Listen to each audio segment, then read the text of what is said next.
ਬਹੁਤ ਜਨਮ ਭਰਮਤ ਤੈ ਹਾਰਿਓ, ਅਸਥਿਰ ਮਤ ਨਹੀਂ ਪਾਈ। ਮਾਨਸ ਦੇ ਪਾਏ ਪਦ ਹਰ ਭਜ, ਨਾਨਕ ਬਾਤ ਬਤਾਈ। ਸਾਧੂ ਇਹ ਜਗ ਭਰਮ ਭੁਲਾਨਾ, RAM ਨਾਮ ਕਾ ਸਿਮਰਨ ਛੋੜਿਆ। ਮਾਇਆ ਹਾਥ ਬਿਕਾਨਾ, ਸੱਜਣ ਸੱਚਾ ਪਾਤਸ਼ਾਹ। ਸਿਰ ਸ਼ਾਹੰਦੈ ਸ਼ਾਹੋ, ਜਿਸ ਪਾਸ ਬੈਠਿਆ ਸੋਹੀਐ। ਸਭਨਾ ਦਾ ਵਿਸਾਹੋ, ਜਿਸ ਪਾਸ ਬੈਠਿਆ ਸੋਹੀਐ। ਸਭਨਾ ਦਾ ਵਿਸਾਹੋ।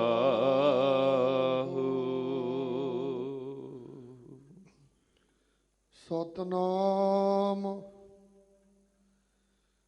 ਸ੍ਰੀ ਵਾਹਿਗੁਰੂ ਸਾਹਿਬ ਜੀ। ਟੋਡੀ ਮਹੱਲਾ ਪੰਜਵਾ। ਗਰਭ ਗਹਿਲੜੋ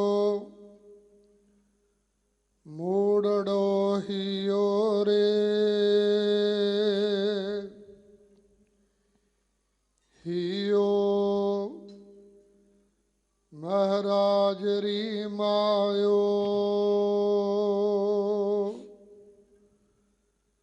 ਗਰਭ ਗਹਿਲੜੋ ਮੂੜੜੋ ਹੀਓ ਰੇ। ਹੀਓ ਮਹਾਰਾਜ ਰੀ ਮਾਇਓ, ਡੀਹਰ ਨਿਆਈ ਮੋਹੇ ਫਾਕਿਓ ਰੇ। ਰਹਾਉ ਘਣੋ ਘਣੋ ਘਣੋ ਸਦ ਲੋੜੈ। ਬਿਨ ਲਹਨੇ ਕਾਠ ਪਾਇਓ ਰੇ। ਮਹਾਰਾਜ ਰੋਗਾਥ ਵਾਹੂ ਸਿਉ ਲੁਬੜਿਓ। ਨੇਹ ਭਾਗੜੋ ਪਾਹੇ ਸੰਜੋਇਓ ਰੇ। ਸੁਣ ਮਨ ਸੀਖ ਸਾਧੂ ਜਨ ਸਗਲੋ। ਥਾਰੇ ਸਗਲੇ ਪ੍ਰਾਸ਼ਤ ਮਿਟਿਓ ਰੇ।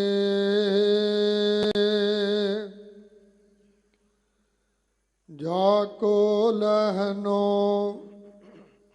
ਮਹਾਰਾਜ ਰੀ ਗਾਠੜੀਓ। ਜਨ ਨਾਨਕ ਗਰਭਾਸਨ ਪੌੜਿਓ ਰੇ। ਸੁਣ ਮਨ ਸੀਖ ਸਾਧੂ ਜਨ ਸਗਲੋ। ਥਾਰੇ ਸਗਲੇ ਪ੍ਰਾਸ਼ਤ ਮਿਟਿਓ ਰੇ। ਜਾ ਕੋ ਲਹਨੋ ਮਹਾਰਾਜ ਰੀ ਗਾਠੜੀਓ। ਜਨ ਨਾਨਕ ਗਰਭਾਸਨ ਪੌੜਿਓ ਰੇ।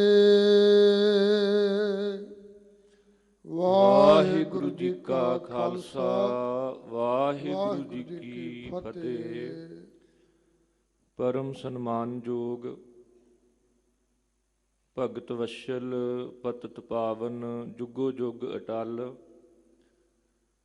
ਦਸਾਂ ਪਾਤਸ਼ਾਹੀਆਂ ਦੀ ਜੋਤ ਰੱਬੀ ਗਿਆਨ ਦੇ ਸਾਗਰ, ਸਾਹਿਬ ਸਤਿਗੁਰੂ ਸ੍ਰੀ ਗੁਰੂ ਗ੍ਰੰਥ ਸਾਹਿਬ ਪਾਤਸ਼ਾਹ ਜੀ ਦੀ ਪਾਵਨ ਹਜ਼ੂਰੀ ਅੰਦਰ ਸੁਭਾਏਮਾਨ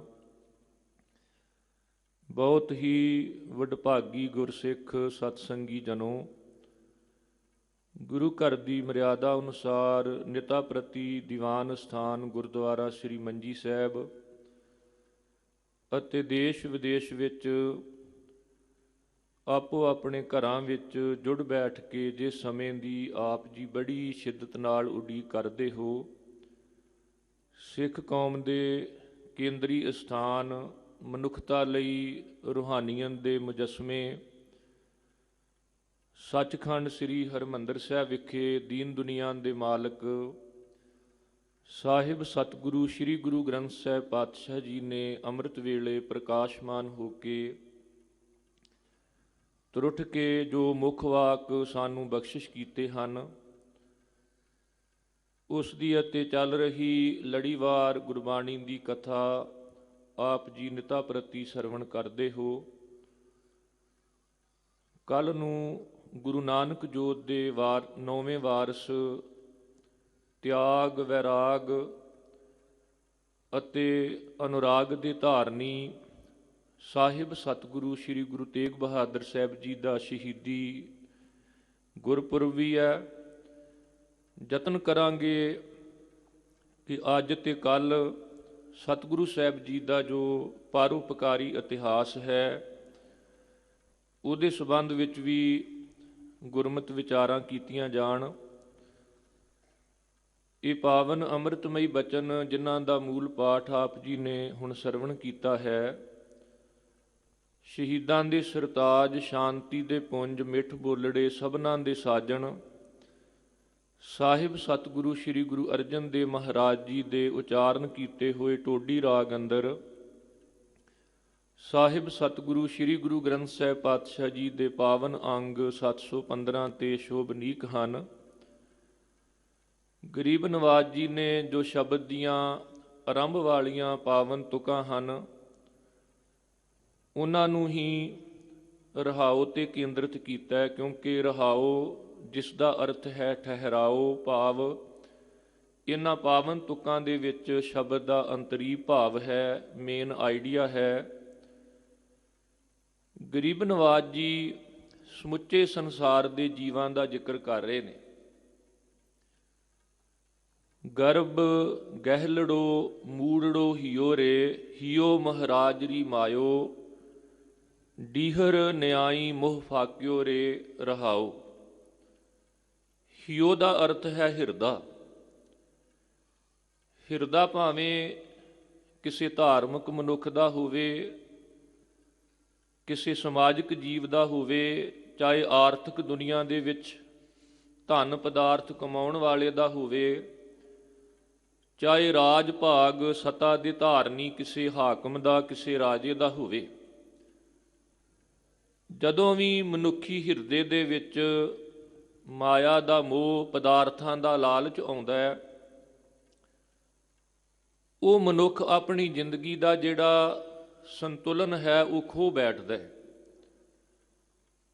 ਉਹਦੀ ਜ਼ਿੰਦਗੀ ਵਿੱਚ ਜਿਹੜੀ ਪਕੜ ਹੈ, ਜਿਹੜੀ ਮਮਤਾ ਹੈ, ਜਿਹੜਾ ਮੋਹ ਹੈ, ਲੋਭ ਹੈ, ਉਹ ਉਸ ਮਨੁੱਖ ਨੂੰ ਹੰਕਾਰੀ ਬਣਾ ਦਿੰਦਾ ਹੈ ਤੇ ਹੰਕਾਰੀ ਮਨੁੱਖ ਫਿਰ ਮੂਰਖ ਬਣ ਜਾਂਦਾ ਹੈ ਤੇ ਮੂਰਖ ਮਨੁੱਖ ਦੀ ਹਾਲਤ ਫਿਰ ਝੱਲਿਆਂ ਵਰਗੀ, ਪਾਗਲਾਂ ਵਰਗੀ, ਦੀਵਾਨਿਆਂ ਵਰਗੀ, ਬੌਰਿਆਂ ਵਰਗੀ ਬਣ ਜਾਂਦੀ ਹੈ।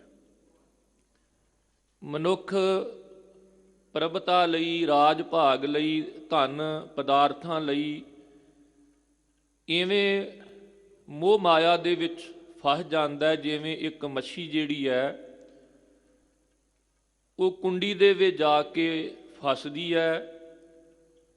ਭਾਵੇਂ ਕਿ ਉਹਦੇ ਬਾਰੇ ਕਿਹਾ ਅਤ ਸਿਆਣੀ ਸੋਹਣੀ ਕਿਉਂ ਕੀਤੋ ਵਿਸਾ। ਮੱਛੀ ਕੇਵਲ ਥੋੜੇ ਜਿਹੇ ਲਾਲਚ ਦੇ ਕਾਰਨ ਕੁੰਡੀ ਵਿੱਚ ਫਸਦੀ ਹੈ ਤੇ ਮਨੁੱਖ ਮੋਹ ਦੀ ਖਾਤਰ, ਲਾਲਚ ਦੀ ਖਾਤਰ, ਪਦਾਰਥਾਂ ਦੀ ਖਾਤਰ ਥਾਂ ਥਾਂ ਤੇ ਫਸਿਆ ਹੋਇਆ, ਜਕੜਿਆ ਹੋਇਆ, ਫਾਹੀਆਂ ਵਿੱਚ ਬੰਨਿਆ ਹੋਇਆ ਸਾਨੂੰ ਦਿਖਾਈ ਦਿੰਦਾ ਹੈ।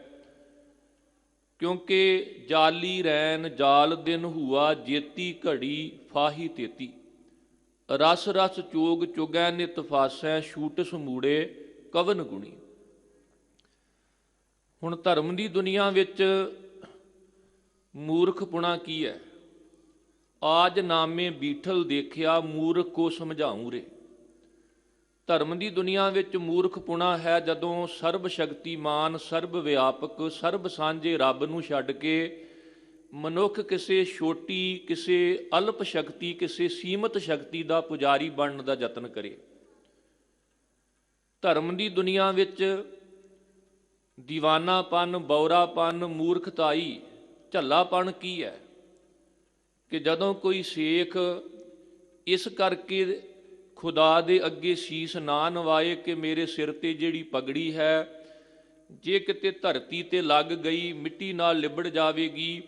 ਬਾਬਾ ਫਰੀਦ ਜੀ ਆਖਦੇ ਨੇ, ਉਹ ਗਹਿਲਾ, ਉਹ ਮੂਰਖ, ਝੱਲਾ ਮਨੁੱਖ ਇਹ ਨਹੀਂ ਜਾਣਦਾ ਕਿ ਇੱਕ ਦਿਨ ਤੇਰਾ ਸਿਰ ਵੀ ਮਿੱਟੀ ਨੇ ਖਾ ਜਾਣਾ ਹੈ। ਫਰੀਦਾ ਮੈਂ ਭੁਲਾਵਾ ਪੱਗ ਦਾ, ਮਤ ਮੈਲੀ ਹੋਏ ਜਾਏ, ਗਹਿਲਾ ਰੂ ਨਾ ਜਾਣੀ, ਸਿਰ ਵੀ ਮਿੱਟੀ ਖਾਏ। ਜਦੋਂ ਅਸੀਂ ਗੁਰੂ ਦੇ ਸ਼ਬਦ ਨੂੰ ਛੱਡ ਕੇ ਕਿਸੇ ਤੰਤਰ ਮੰਤਰ ਵੱਲ ਜਾਂ ਕੱਚੇ ਉਪਦੇਸ਼ ਵੱਲ ਤੁਰਦੇ ਹਾਂ, ਇਹ ਝੱਲਪੁਣਾ ਹੈ, ਇਹ ਮੂਰਖਤਾਈ ਹੈ। ਕਿਉਂਕਿ ਸ਼ਬਦ ਗੁਰ ਪੀਰਾ ਗਹਿਰ ਗੰਭੀਰਾ, ਬਿਨ ਸ਼ਬਦੈ ਜਗ ਬਹੁ ਰਾਨੰਗ। ਬਿਨ ਨਾਵੈ ਜਗ ਕਮਲਾ ਫਿਰੈ।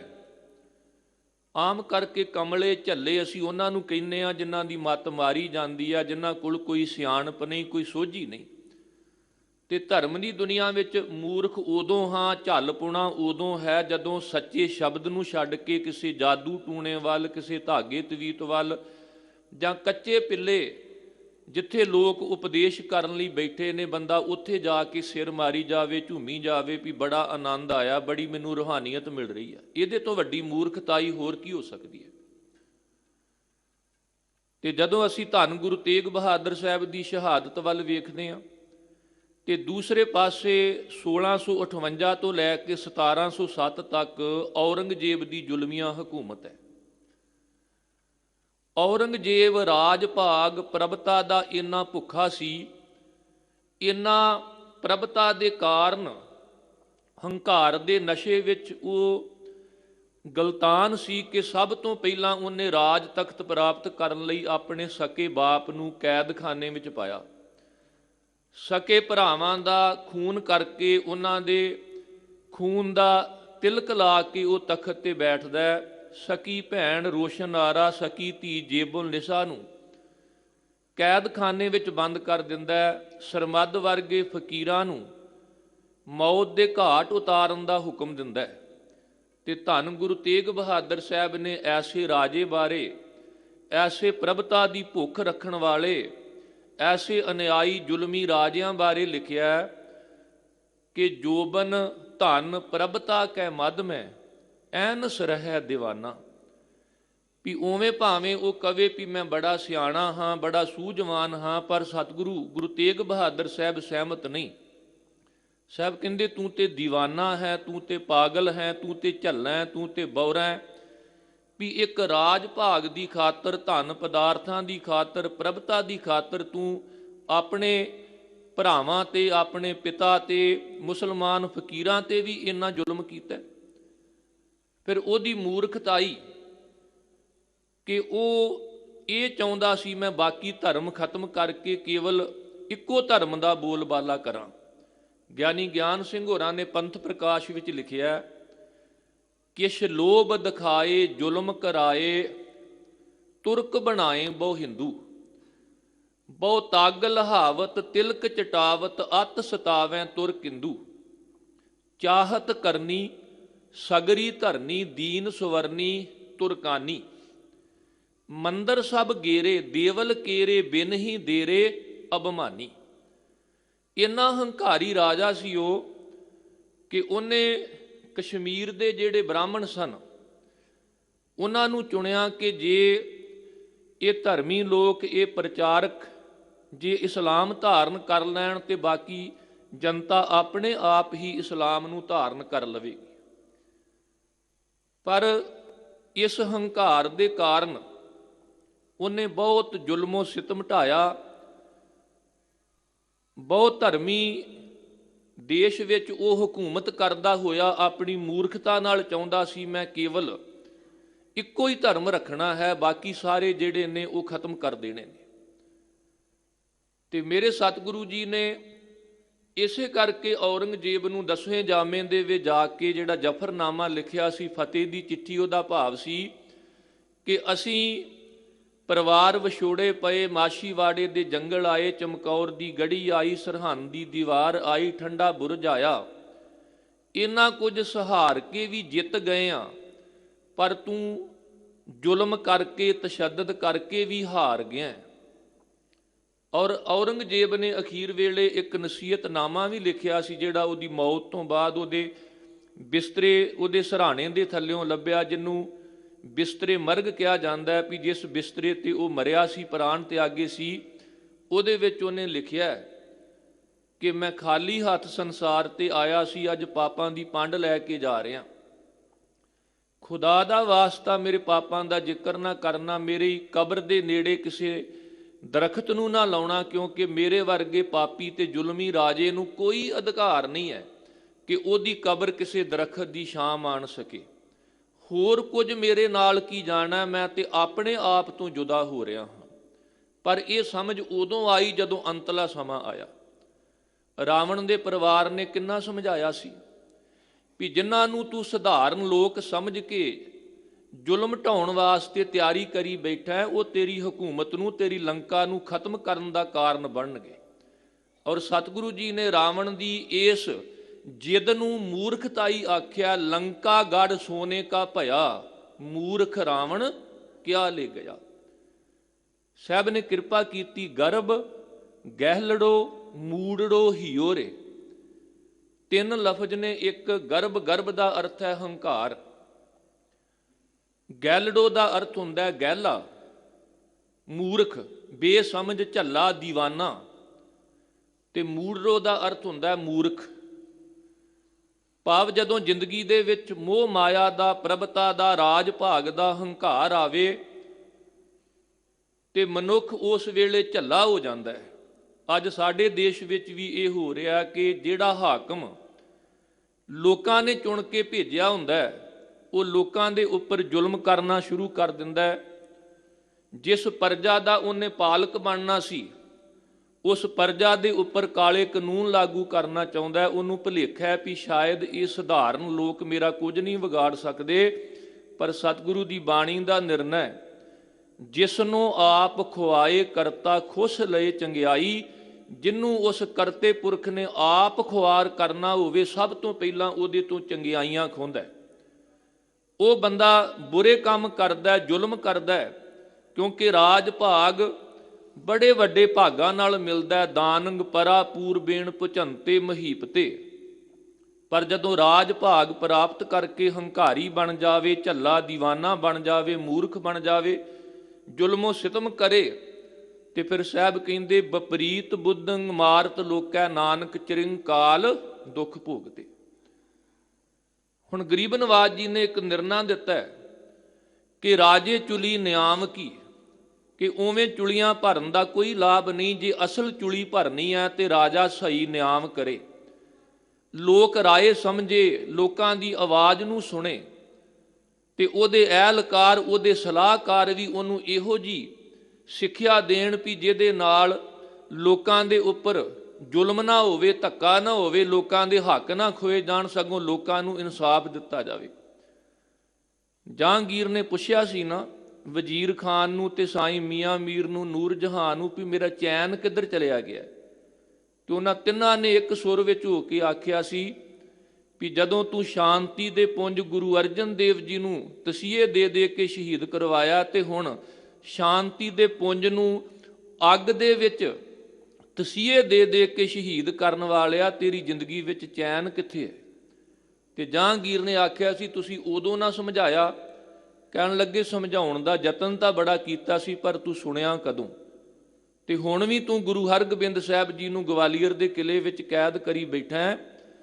ਹੁਣ ਵੀ ਤੇਰੀ ਜ਼ਿੰਦਗੀ ਵਿੱਚ ਚੈਨ ਆਰਾਮ ਨਹੀਂ। ਜਹਾਂਗੀਰ ਨੇ ਮੰਨਿਆ ਸੀ, ਪਹਿਲਾਂ ਤਾਂ ਦਿਨੇ ਚੈਨ ਨਹੀਂ ਸੀ ਆਉਂਦਾ, ਤੇ ਫਿਰ ਰਾਤ ਨੂੰ ਵੀ ਉਹ ਅੱਬੜਵਾਏ ਉੱਠਦਾ। ਕਈ ਵਾਰ ਉਹਨੂੰ ਇੰਜ ਲੱਗਦਾ ਜਿਵੇਂ ਡਰਾਉਣੇ ਸ਼ੇਰ ਤੇ ਬਘਿਆੜ ਉਹਨੂੰ ਖਾਣ ਵਾਸਤੇ ਆ ਰਹੇ ਹੋਣ, ਕਿਉਂਕਿ ਪਾਸ਼ਾ ਬਾਗ ਡਰਾਵਣੋਂ ਆਗੈ ਅਗਨ ਤਲਾਓ। ਤੇ ਗੁਰੂ ਤੇਗ ਬਹਾਦਰ ਸਾਹਿਬ ਨੂੰ ਸ਼ਹੀਦ ਕਰਨ ਤੋਂ ਬਾਅਦ ਔਰੰਗਜ਼ੇਬ ਦਿੱਲੀ ਨਾ ਟਿਕ ਸਕਿਆ, ਆਗਰੇ ਜਾ ਕੇ ਰਿਹਾ ਕਰਦਾ ਸੀ। ਤੇ ਅੱਬੜਵਾਏ ਉੱਠਦਾ, ਕਈ ਵਾਰ ਪਲੰਗ ਤੋਂ ਥੱਲੇ ਵੀ ਡਿੱਗ ਪੈਂਦਾ, ਕਿਉਂਕਿ ਪਾਪੀ ਕਰਮ ਕਮਾਉਂਦੇ ਕਰਦੇ ਹਾਏ ਹਾਏ। ਜਿਹੜਾ ਬੰਦਾ ਪਾਪ ਕਰਦਾ ਉਹਦੇ ਪਾਪ ਹੀ ਉਹਦੀ ਜ਼ਿੰਦਗੀ ਦਾ ਡਰ ਬਣਦੇ ਨੇ। ਤੇ ਐਲਕਾਰ ਵੀ ਸਲਾਹਕਾਰ ਵੀ ਇਹੋ ਜਿਹੇ ਚਾਹੀਦੇ ਨੇ ਜਿਹੜੇ ਇਹ ਸਲਾਹ ਦੇਣ ਵੀ ਰਾਜੇ ਪਾਪ ਨਹੀਂ ਕਮਾਉਂਦੇ, ਰਾਜੇ ਤਾਂ ਪ੍ਰਜਾ ਦੇ ਪ੍ਰਤੀ ਸਗੋਂ ਪ੍ਰਜਾ ਦੇ ਪਾਲਕ ਬਣ ਕੇ ਸੁਹਿਰਦ ਹੋ ਕੇ ਪ੍ਰਜਾ ਦੇ ਪ੍ਰਤੀ ਆਪਣਾ ਵਫਾਦਾਰੀ ਵਾਲਾ ਜਿਹੜਾ ਫਰਜ਼ ਹੈ ਉਹ ਨਿਭਾਉਂਦੇ ਨੇ। ਔਰ ਇਹ ਸੱਚ ਹੈ ਕਿ ਅੱਜ ਜਿਹੜੇ ਘਰ ਛੱਡ ਕੇ ਧਰਨਿਆਂ ਤੇ ਬੈਠੇ ਨੇ, ਉਹਨਾਂ ਦੀ ਉਹਨਾਂ ਦੀਆਂ ਬਦ ਦੁਆਵਾਂ ਜ਼ਰੂਰ ਇਸ ਹਕੂਮਤ ਨੂੰ ਲੱਗਣਗੀਆਂ। ਉਹ ਚਾਹੇ ਅਮੀਰ ਘਰਾਣੇ ਨੇ, ਕਾਰਪੋਰੇਟ ਘਰਾਣੇ, ਪੂੰਜੀਪਤੀ, ਜਿਹੜੇ ਇੰਨੇ ਵੱਡੇ ਧਨਾੜ ਹੋ ਕੇ ਵੀ ਅਜੇ ਲੋਕਾਂ ਦਾ ਲਹੂ ਚੂਸਣ ਦੀ ਤਿਆਰੀ ਕਰੀ ਬੈਠੇ ਨੇ ਵੀ ਇਹ ਕਿਸਾਨ ਆਪਣੀ ਖੇਤੀ ਕਰਕੇ ਆਪਣੇ ਪਰਿਵਾਰ ਨੂੰ ਕਿਉਂ ਪਾਲ ਰਹੇ ਨੇ, ਇਹ ਦੇਸ਼ ਦਾ ਅੰਨ ਭੰਡਾਰ ਭਰ ਰਹੇ ਨੇ। ਇਹਨਾਂ ਕਰਕੇ ਹੀ ਅੱਜ ਦਾ ਜਿਹੜਾ ਦੇਸ਼ ਵਾਸੀ ਹੈ ਉਹ ਖੁਸ਼ਹਾਲ ਹੈ। ਔਰ ਇਸ ਦੇਸ਼ ਦੇ ਅੰਦਰ ਜੈ ਜਵਾਨ ਤੇ ਜੈ ਕਿਸਾਨ ਦਾ ਨਾਅਰਾ ਲਾਇਆ ਜਾਂਦਾ ਹੈ। ਇਹ ਸੱਚ ਹੈ ਕਿ ਜਵਾਨ ਵੀ ਕਿਸਾਨ ਦਾ ਪੁੱਤਰ ਹੈ। ਸੀਮਾ ਤੇ ਛਾਤੀ ਤਾਣ ਕੇ ਜੂਝਣ ਵਾਲਾ ਜਵਾਨ ਵੀ ਕਿਸੇ ਮਜ਼ਦੂਰ ਦਾ ਪੁੱਤਰ ਹੈ, ਕਿਸੇ ਦੁਕਾਨਦਾਰ ਦਾ ਪੁੱਤਰ ਹੈ।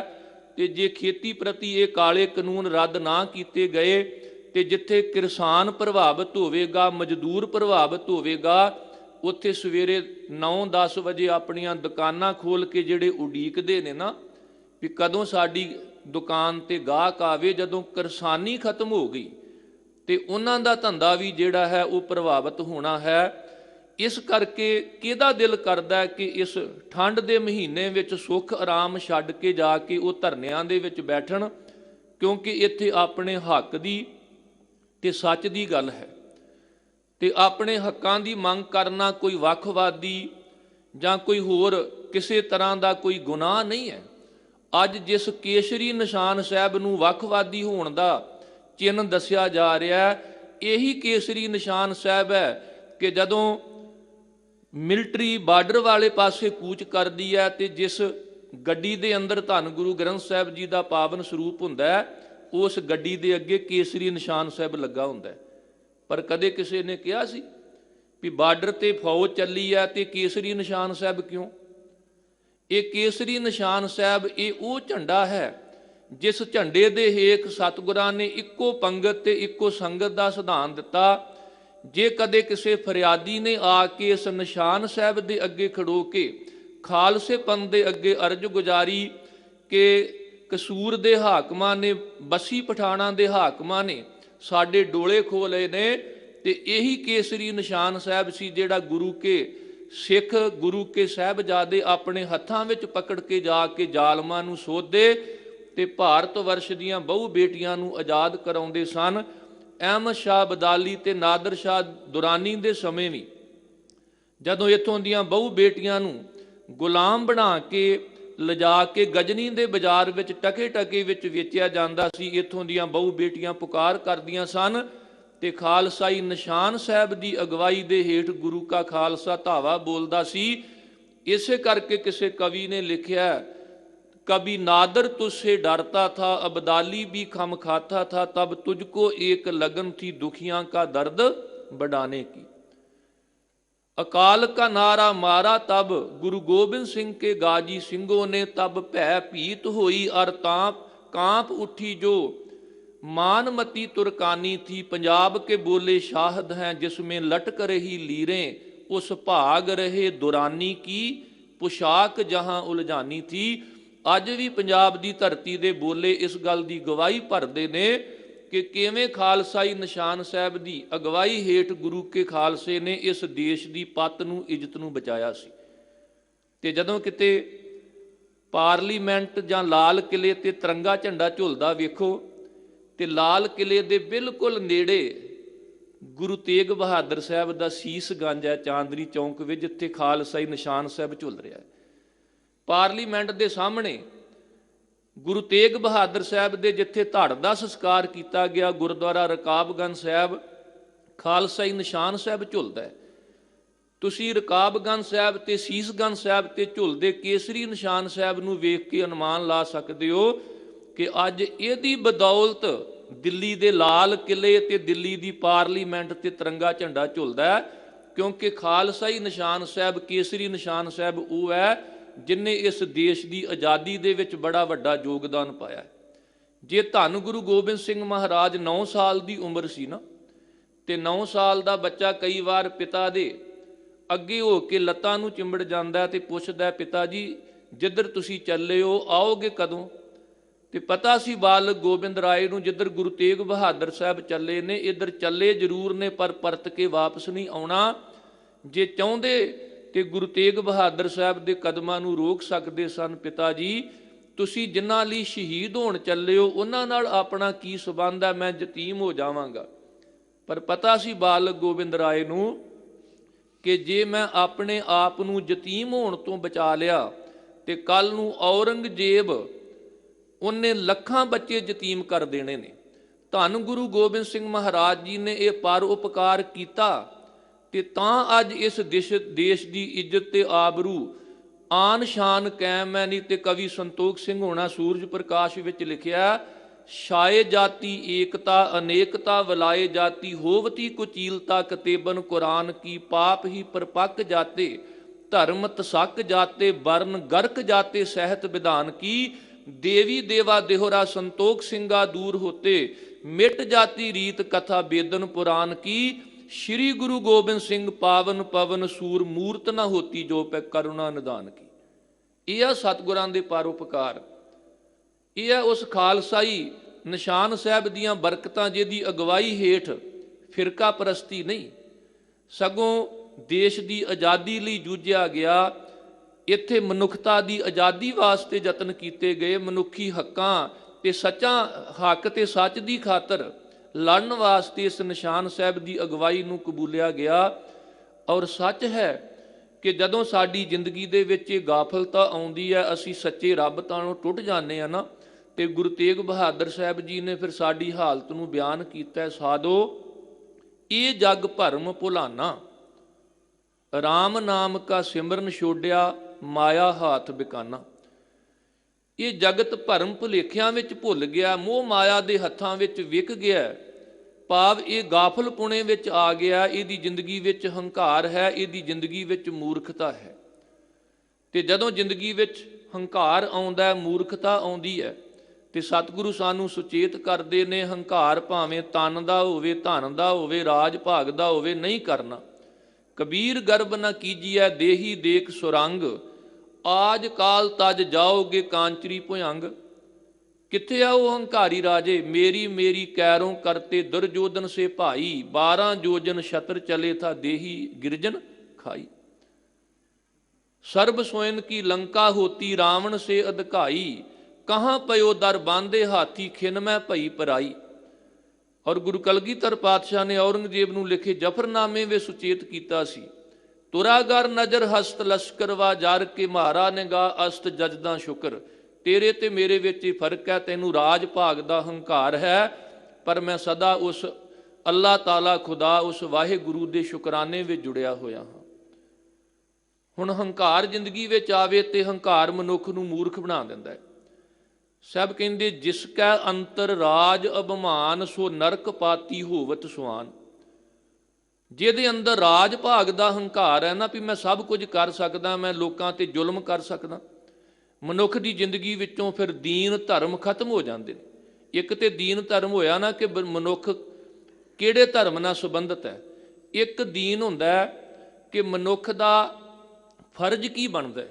ਹੁਣ ਔਰੰਗਜ਼ੇਬ ਉਵੇਂ ਤਾਂ ਆਪਣੇ ਧਰਮ ਵਿੱਚ ਪੱਕਾ ਸੀ, ਪਰ ਜਦੋਂ ਕੁਰਾਨ ਦੀ ਕਸਮ ਖਾ ਕੇ ਉਹ ਮੁੱਕਰ ਗਿਆ ਤੇ ਗੁਰੂ ਕਲਗੀਧਰ ਪਾਤਸ਼ਾਹ ਨੇ ਲਿਖਿਆ, ਨਾ ਈਮਾਂ ਪ੍ਰਸਤੀ, ਨਾ ਔਜਾਏ ਦੀਨ, ਨਾ ਸਾਹਿਬ ਸਨਾਸੀ, ਨਾ ਮੁਹੰਮਦ ਯਕੀਨ। ਕਿਸੇ ਕਵੀ ਦੇ ਬੋਲ ਨੇ, ਜਲਾਲੇ ਪਾਤਸ਼ਾਹੀ ਹੋ ਕੇ ਜਮਹੂਰੀ ਤਮਾਸ਼ਾ ਹੋ। ਚਾਹੇ ਇੱਕ ਪੁਰਖੀ ਰਾਜ ਹੋਵੇ ਤੇ ਚਾਹੇ ਲੋਕਤੰਤਰ ਹੋਵੇ, ਡੈਮੋਕ੍ਰੇਸੀ ਹੋਵੇ ਚਾਹੇ ਰਾਜਤੰਤਰ ਹੋਵੇ, ਜੁਦਾ ਹੋ ਦੀਨ ਸਿਆਸਤ ਤੋਂ ਰਹਿ ਜਾਤੀ ਚੰਗੇਜੀ। ਜਦੋਂ ਸਿਆਸਤ ਨਾਲੋਂ ਦੀਨ ਵੱਖਰਾ ਹੋ ਜਾਵੇ, ਧਰਮ ਅਲੱਗ ਹੋ ਜਾਵੇ, ਮਨੁੱਖ ਆਪਣਾ ਫਰਜ਼ ਭੁੱਲ ਜਾਵੇ, ਪ੍ਰਜਾ ਪ੍ਰਤੀ ਰਾਜੇ ਦਾ ਕੀ ਫਰਜ਼ ਹੈ, ਜਦੋਂ ਇਹ ਭੁੱਲ ਜਾਵੇ, ਰਹਿ ਜਾਤੀ ਚੰਗੇਜੀ। ਕਹਿੰਦੇ ਮਗਰ ਕੇਵਲ ਚੰਗੇਜ਼ ਖਾਂ ਦਾ ਰਾਜ ਬਚਦਾ, ਕਿਉਂਕਿ ਚੰਗੇਜ਼ ਖਾਂ, ਹਲਾਕੂ ਤੇ ਹਿਟਲਰ, ਇਹ ਸਾਰੇ ਇਹਨਾਂ ਨੇ ਡਿਕਟੇਟਰਸ਼ਿਪ ਕੀਤੀ ਹੈ। ਤੇ ਸੱਚਮੁੱਚ ਜਦੋਂ ਪ੍ਰਜਾ ਦੀ ਆਵਾਜ਼ ਨੂੰ ਨਾ ਸੁਣਿਆ ਜਾਵੇ, ਲੋਕ ਧਰਨਿਆਂ ਵਿੱਚ ਬੈਠੇ ਹੋਣ, ਠੰਡ ਸਹਾਰ ਰਹੇ ਹੋਣ, ਆਉਂਦੇ ਜਾਂਦੇ ਦੁਰਘਟਨਾ ਦੇ ਕਾਰਨ ਸ਼ਹੀਦੀਆਂ ਪ੍ਰਾਪਤ ਕਰ ਰਹੇ ਹੋਣ, ਔਰ ਇੱਥੇ ਤੱਕ ਕਿ ਇਸ ਰੋਸ ਵਜੋਂ ਆਪਣੀ ਜਾਨ ਤੱਕ ਤਿਆਗ ਦੇਣ ਵੀ ਕਿਸਾਨਾਂ ਨਾਲ ਧੱਕਾ ਹੋ ਰਿਹਾ ਹੈ, ਤੇ ਰਾਜੇ ਨੂੰ ਫਿਰ ਵੀ ਕੋਈ ਗੱਲ ਸਮਝ ਵਿੱਚ ਨਾ ਆਵੇ, ਤੇ ਖਿਮਾ ਕਰਨਾ, ਚਾਹੇ ਉਹ ਰਾਜਾ ਹੋਵੇ ਤੇ ਚਾਹੇ ਕਾਰਪੋਰੇਟ ਘਰਾਣੇ ਹੋਣ, ਪੂੰਜੀਪਤੀ ਜਿਹੜੇ ਚਾਹੁੰਦੇ ਨੇ ਵੀ ਅਸੀਂ ਲੋਕਾਂ ਕੋਲੋਂ ਜਿਹੜੀ 50 ਰੁਪਏ ਵਿੱਚ ਵਸਤੂ ਖਰੀਦਣੀ ਹੈ, ਉਹ ਬਾਅਦ ਵਿੱਚ 500 ਰੁਪਏ ਵਿੱਚ ਆਪਣੇ ਸਟੋਰਾਂ ਤੇ ਵੇਚਾਂਗੇ। ਸਾਹਿਬ ਕਹਿੰਦੇ ਡਰਨਾ ਚਾਹੀਦਾ ਉਸ ਰਾਜੇ ਨੂੰ ਤੇ ਉਸ ਅਮੀਰ ਘਰਾਣਿਆਂ ਨੂੰ, ਲੈਂਦਾ ਬੱਦ ਦਵਾਏ ਤੂੰ ਮਾਇਆ ਕਰੈ ਇਕੱਤ। ਲੋਕਾਂ ਦੇ ਉੱਪਰ ਟੈਕਸ ਲਾ ਕੇ, ਲੋਕਾਂ ਦੇ ਹੱਕ ਖੋ ਕੇ ਤੂੰ ਮਾਇਆ ਇਕੱਤਰ ਕਰਨ ਦੀ ਸੋਚ ਰਿਹਾ ਤੇ ਲੋਕਾਂ ਦੀਆਂ ਵੱਧ ਦਵਾਵਾਂ ਲੈ ਰਿਹਾ। ਡਰ, ਜਿਨ੍ਹਾਂ ਪਰਿਵਾਰਾਂ ਨੂੰ ਪਾਲਣ ਦੀ ਖਾਤਰ, ਜਿਨ੍ਹਾਂ ਨਾਲ ਤੇਰਾ ਮੋਹ ਹੈ, ਏਡੇ ਅਮੀਰ ਹੋ ਕੇ, ਇਹਨਾਂ ਰਾਜ ਭਾਗ ਮਾਣ ਕੇ ਵੀ ਤੂੰ ਲਾਲਚੀ ਬਿਰਤੀ ਨਹੀਂ ਤਿਆਗ ਰਿਹਾ। ਸਾਹਿਬ ਕਹਿੰਦੇ ਜਰਾ ਸੁਚੇਤ ਹੋ, ਲੈਂਦਾ ਬੱਦ ਦਵਾਏ ਤੂੰ ਮਾਇਆ ਕਰੈ ਇਕੱਤ, ਜਿਸਨੋਂ ਤੂੰ ਪਤਿਆਏਂਦਾ ਸੋ ਸਣ ਤੁਝੈ ਅਨਿਤ। ਜਿਨ੍ਹਾਂ ਨੂੰ ਤੂੰ ਖੁਸ਼ ਕਰਨਾ ਚਾਹੁੰਦਾ, ਮਾਇਆ ਮੋਹ ਲਿਆ ਕੇ, ਧਨ ਪਦਾਰਥ ਲਿਆ ਕੇ, ਅਮੀਰ ਬਣ ਕੇ, ਉਹ ਤੇਰੇ ਸਮੇਤ ਖਤਮ ਹੋਣ ਵਾਲੇ ਨੇ। ਕਿਸੇ ਉਰਦੂ ਦੇ ਕਵੀ ਨੇ ਲਿਖਿਆ, ਜਿਸ ਜਗ੍ਹਾ ਥਾ ਚਮਕਾ ਜਲਸਾ ਅਰ ਖੁਸਰੋ ਕਾ ਮਹਲ, ਚੰਦ ਕਬरों के सिवा अब तो कुछ भी नहीं, गूंजते थे जिनके डंकों से जमीनों आसमां, दौर खामोशी का हूं ना हाँ कुछ भी नहीं। जे औरंगजेब नहीं रहा, जे सूबा सरहंद नहीं रहा, ते रहना इन्हां जालम हाकमां ने जां उन्हां पूंजीपति लोकां ने, जगीरदारां ने भी नहीं, ਜਿਹੜੇ ਲੋਕਾਂ ਦੀ ਖੇਤੀ ਨੂੰ ਖੋਣਾ ਚਾਹੁੰਦੇ ਨੇ, ਲੋਕਾਂ ਦੇ ਹੱਕਾਂ ਦੇ ਉੱਪਰ ਡਾਕਾ ਮਾਰਨਾ ਚਾਹੁੰਦੇ ਨੇ। ਆਓ ਜਿਵੇਂ ਧੰਨ ਗੁਰੂ ਅਰਜਨ ਦੇਵ ਮਹਾਰਾਜ ਜੀ ਨੇ ਸਾਨੂੰ ਉਪਦੇਸ਼ ਬਖਸ਼ਿਸ਼ ਕੀਤਾ ਵੀ ਖੇਤਰ ਕੋਈ ਵੀ ਹੋਵੇ, ਅਸੀਂ ਮੂਰਖ ਕਦੋਂ ਬਣਦੇ ਹਾਂ, ਸਾਡੀ ਜ਼ਿੰਦਗੀ ਵਿੱਚ ਅੰਧਲਾਪਨ, ਅਗਿਆਨਤਾ, ਮੂਰਖਤਾਈ, ਝੱਲਾਪਣ ਕਦੋਂ ਆਉਂਦਾ ਹੈ, ਜਦੋਂ ਅਸੀਂ ਹੰਕਾਰੀ ਹੋ ਜਾਂਦੇ ਹਾਂ, ਲਾਲਚੀ ਹੋ ਜਾਂਦੇ ਹਾਂ, ਤੇ ਸਾਡੀ ਜ਼ਿੰਦਗੀ ਦਾ ਸੰਤੁਲਨ ਕਿਵੇਂ ਗਵਾਚਦਾ ਹੈ। ਆਓ ਬੜੇ ਪਿਆਰ ਸਹਿਤ ਸਤਿਗੁਰੂ ਜੀ ਦੇ ਪਾਵਨ ਬਖਸ਼ਿਸ਼ ਕੀਤੇ ਮੁੱਖ ਵਾਕ ਦੀ ਵਿਚਾਰ ਨਾਲ ਜੁੜਨਾ ਕਰੀਏ। ਸਤਨਾਮ ਸ੍ਰੀ ਵਾਹਿਗੁਰੂ ਸਾਹਿਬ ਜੀ। ਟੋਡੀ ਮਹੱਲਾ ਪੰਜਵਾ। ਗਰਭ ਗਹਿਲੜੋ ਮੂੜੜੋ ਹੀ ਓਰੇ। ਟੋਡੀ ਰਾਗ ਅੰਦਰ ਧੰਨ ਗੁਰੂ ਅਰਜਨ ਦੇਵ ਮਹਾਰਾਜ ਜੀ ਦੇ ਬਚਨ ਸੁਭਾਏ ਮਾਨ ਨੇ। ਸਭ ਕਿਰਪਾ ਕਰ ਰਹੇ ਨੇ। ਗਰਭ ਗਹਿਲੜੋ ਮੂੜੜੋ ਹਿਓ ਰੇ। ਇਹ ਭਾਈ, ਇਹ ਜਿਹੜਾ ਮਨੁੱਖ ਦਾ ਹਿਰਦਾ ਨਾ ਹਿਓ, ਇਹ ਮੋਹ ਮਾਇਆ ਦੇ ਲਾਲਚ ਕਾਰਨ ਜਦੋਂ ਹੰਕਾਰੀ ਬਣ ਜਾਂਦਾ ਤੇ ਹੰਕਾਰੀ ਬਣ ਕੇ ਫਿਰ ਇਹ ਮੂੜੜੋ ਮੂਰਖ ਵੀ ਬਣ ਜਾਂਦਾ, ਤੇ ਗਹਿਲੜੋ ਭਾਵ ਇਹਦੀ ਜ਼ਿੰਦਗੀ ਵਿੱਚ ਮੂਰਖਤਾਈ ਵੀ ਆਉਂਦੀ ਹੈ ਤੇ ਝੱਲਾਪਣ ਵੀ ਆਉਂਦਾ। ਗਹਿਲਾ ਰੂਹ ਨਾ ਜਾਣੀ, ਭਾਵ ਰੇ ਮਨ ਗਹਿਲੇ ਬਾਵਲੇ ਮਾਣੈ ਕਿਆ ਰਲੀਆਂ।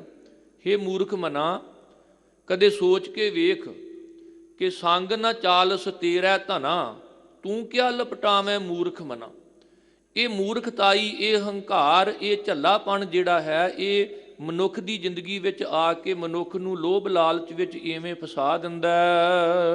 ਹਿਓ ਮਹਾਰਾਜ ਰੀ ਮਾਇਓ, ਮਨੁੱਖ ਦਾ ਹਿਰਦਾ ਜਿਹੜਾ ਹੈ ਉਸ ਕਰਤੇ ਪੁਰਖ ਵਾਹਿਗੁਰੂ ਦੀ ਜਿਹੜੀ ਮਾਇਆ ਹੈ ਨਾ, ਉਹਦੇ ਵਿੱਚ ਫਸਿਆ ਰਹਿੰਦਾ ਹੈ। ਕਿਉਂਕਿ ਜੁੜਨਾ ਇਹਨੇ ਉਸ ਮਾਇਆਪਤੀ ਨਾਲ ਸੀ, ਪਰ ਦਾਤੇ ਨਾਲੋਂ ਟੁੱਟ ਕੇ ਦਾਤਾਂ ਨਾਲ ਜੁੜ ਗਿਆ, ਕਾਦਰ ਨਾਲੋਂ ਟੁੱਟ ਕੇ ਕੁਦਰਤ ਨਾਲ ਜੁੜ ਗਿਆ, ਉਸ ਮਾਲਕ ਨਾਲੋਂ ਟੁੱਟ ਕੇ ਦਾਸੀ ਮਾਇਆ ਦੇ ਨਾਲ ਜਦੋਂ ਜੁੜਿਆ ਤੇ ਸਾਹਿਬ ਕਹਿੰਦੇ ਫਿਰ ਇਹ ਛਲਿਆ ਗਿਆ, ਇਹ ਧੋਖੇ ਵਿੱਚ ਰਿਹਾ। ਕਿਉਂਕਿ ਸਰਪਨੀ ਤੇ ਉੱਪਰ ਨਹੀਂ ਬਲਿਆ, ਜਿਨ ਬ੍ਰਹਮਾ ਵਿਸ਼ਨ ਮਹਾਦਿਓ ਛਲਿਆ।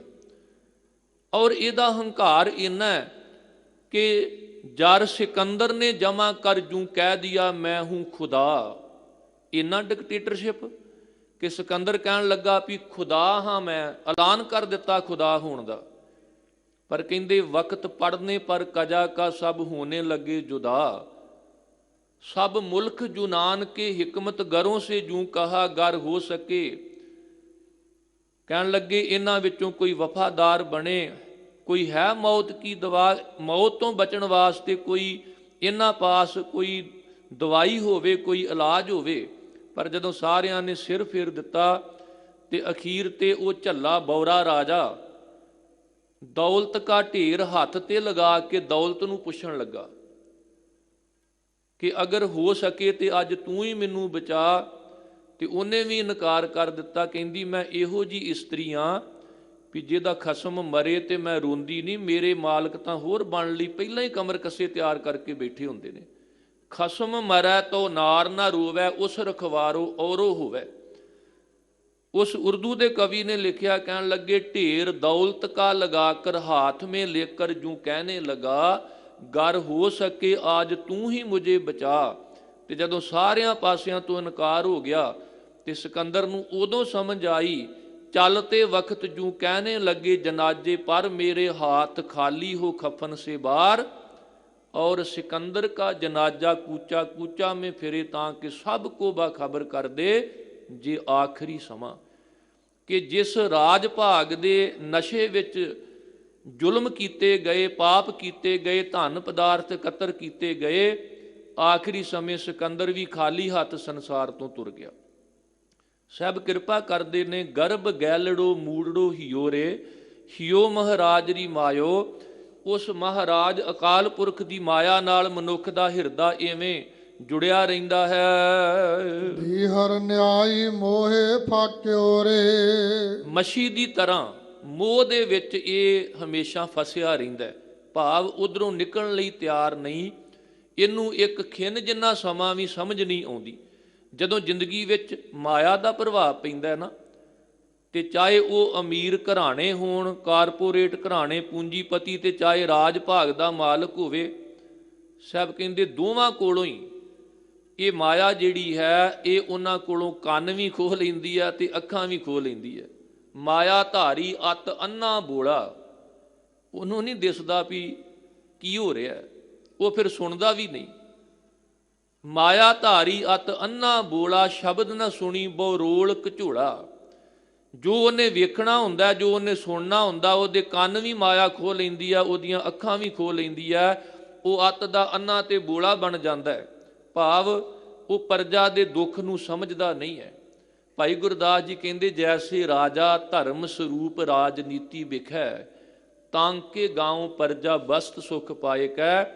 ਹੋਵੇ ਕੋਈ ਰਾਏ ਬੁਲਾਰ ਵਰਗਾ ਰਾਜਾ, ਮਹਾਰਾਜਾ ਸ਼ਿਵਨਾਭ ਵਰਗਾ ਰਾਜਾ, ਅਸਾਮ ਦੇ ਰਾਜੇ ਰਤਨ ਰਾਏ ਵਰਗਾ ਰਾਜਾ, ਸ਼ੇਰੇ ਪੰਜਾਬ ਮਹਾਰਾਜਾ ਰਣਜੀਤ ਸਿੰਘ ਵਰਗਾ ਰਾਜਾ, ਬਾਬਾ ਬੰਦਾ ਸਿੰਘ ਬਹਾਦਰ ਵਰਗਾ ਰਾਜਾ, ਤੇ ਸੱਚਮੁੱਚ ਜ਼ਮੀਨਾਂ ਦੇ ਮਾਲਕ ਜਗੀਰਦਾਰ ਨਹੀਂ, ਪੂੰਜੀਪਤੀ ਨਹੀਂ, ਫਿਰ ਤਾਂ ਹਲ ਵਾਹੁਣ ਵਾਲੇ ਜਿਹੜੇ ਕਿਸਾਨ ਸਨ ਉਹਨਾਂ ਨੂੰ ਜ਼ਮੀਨਾਂ ਦੇ ਮਾਲਕ ਬਣਾਇਆ ਗਿਆ।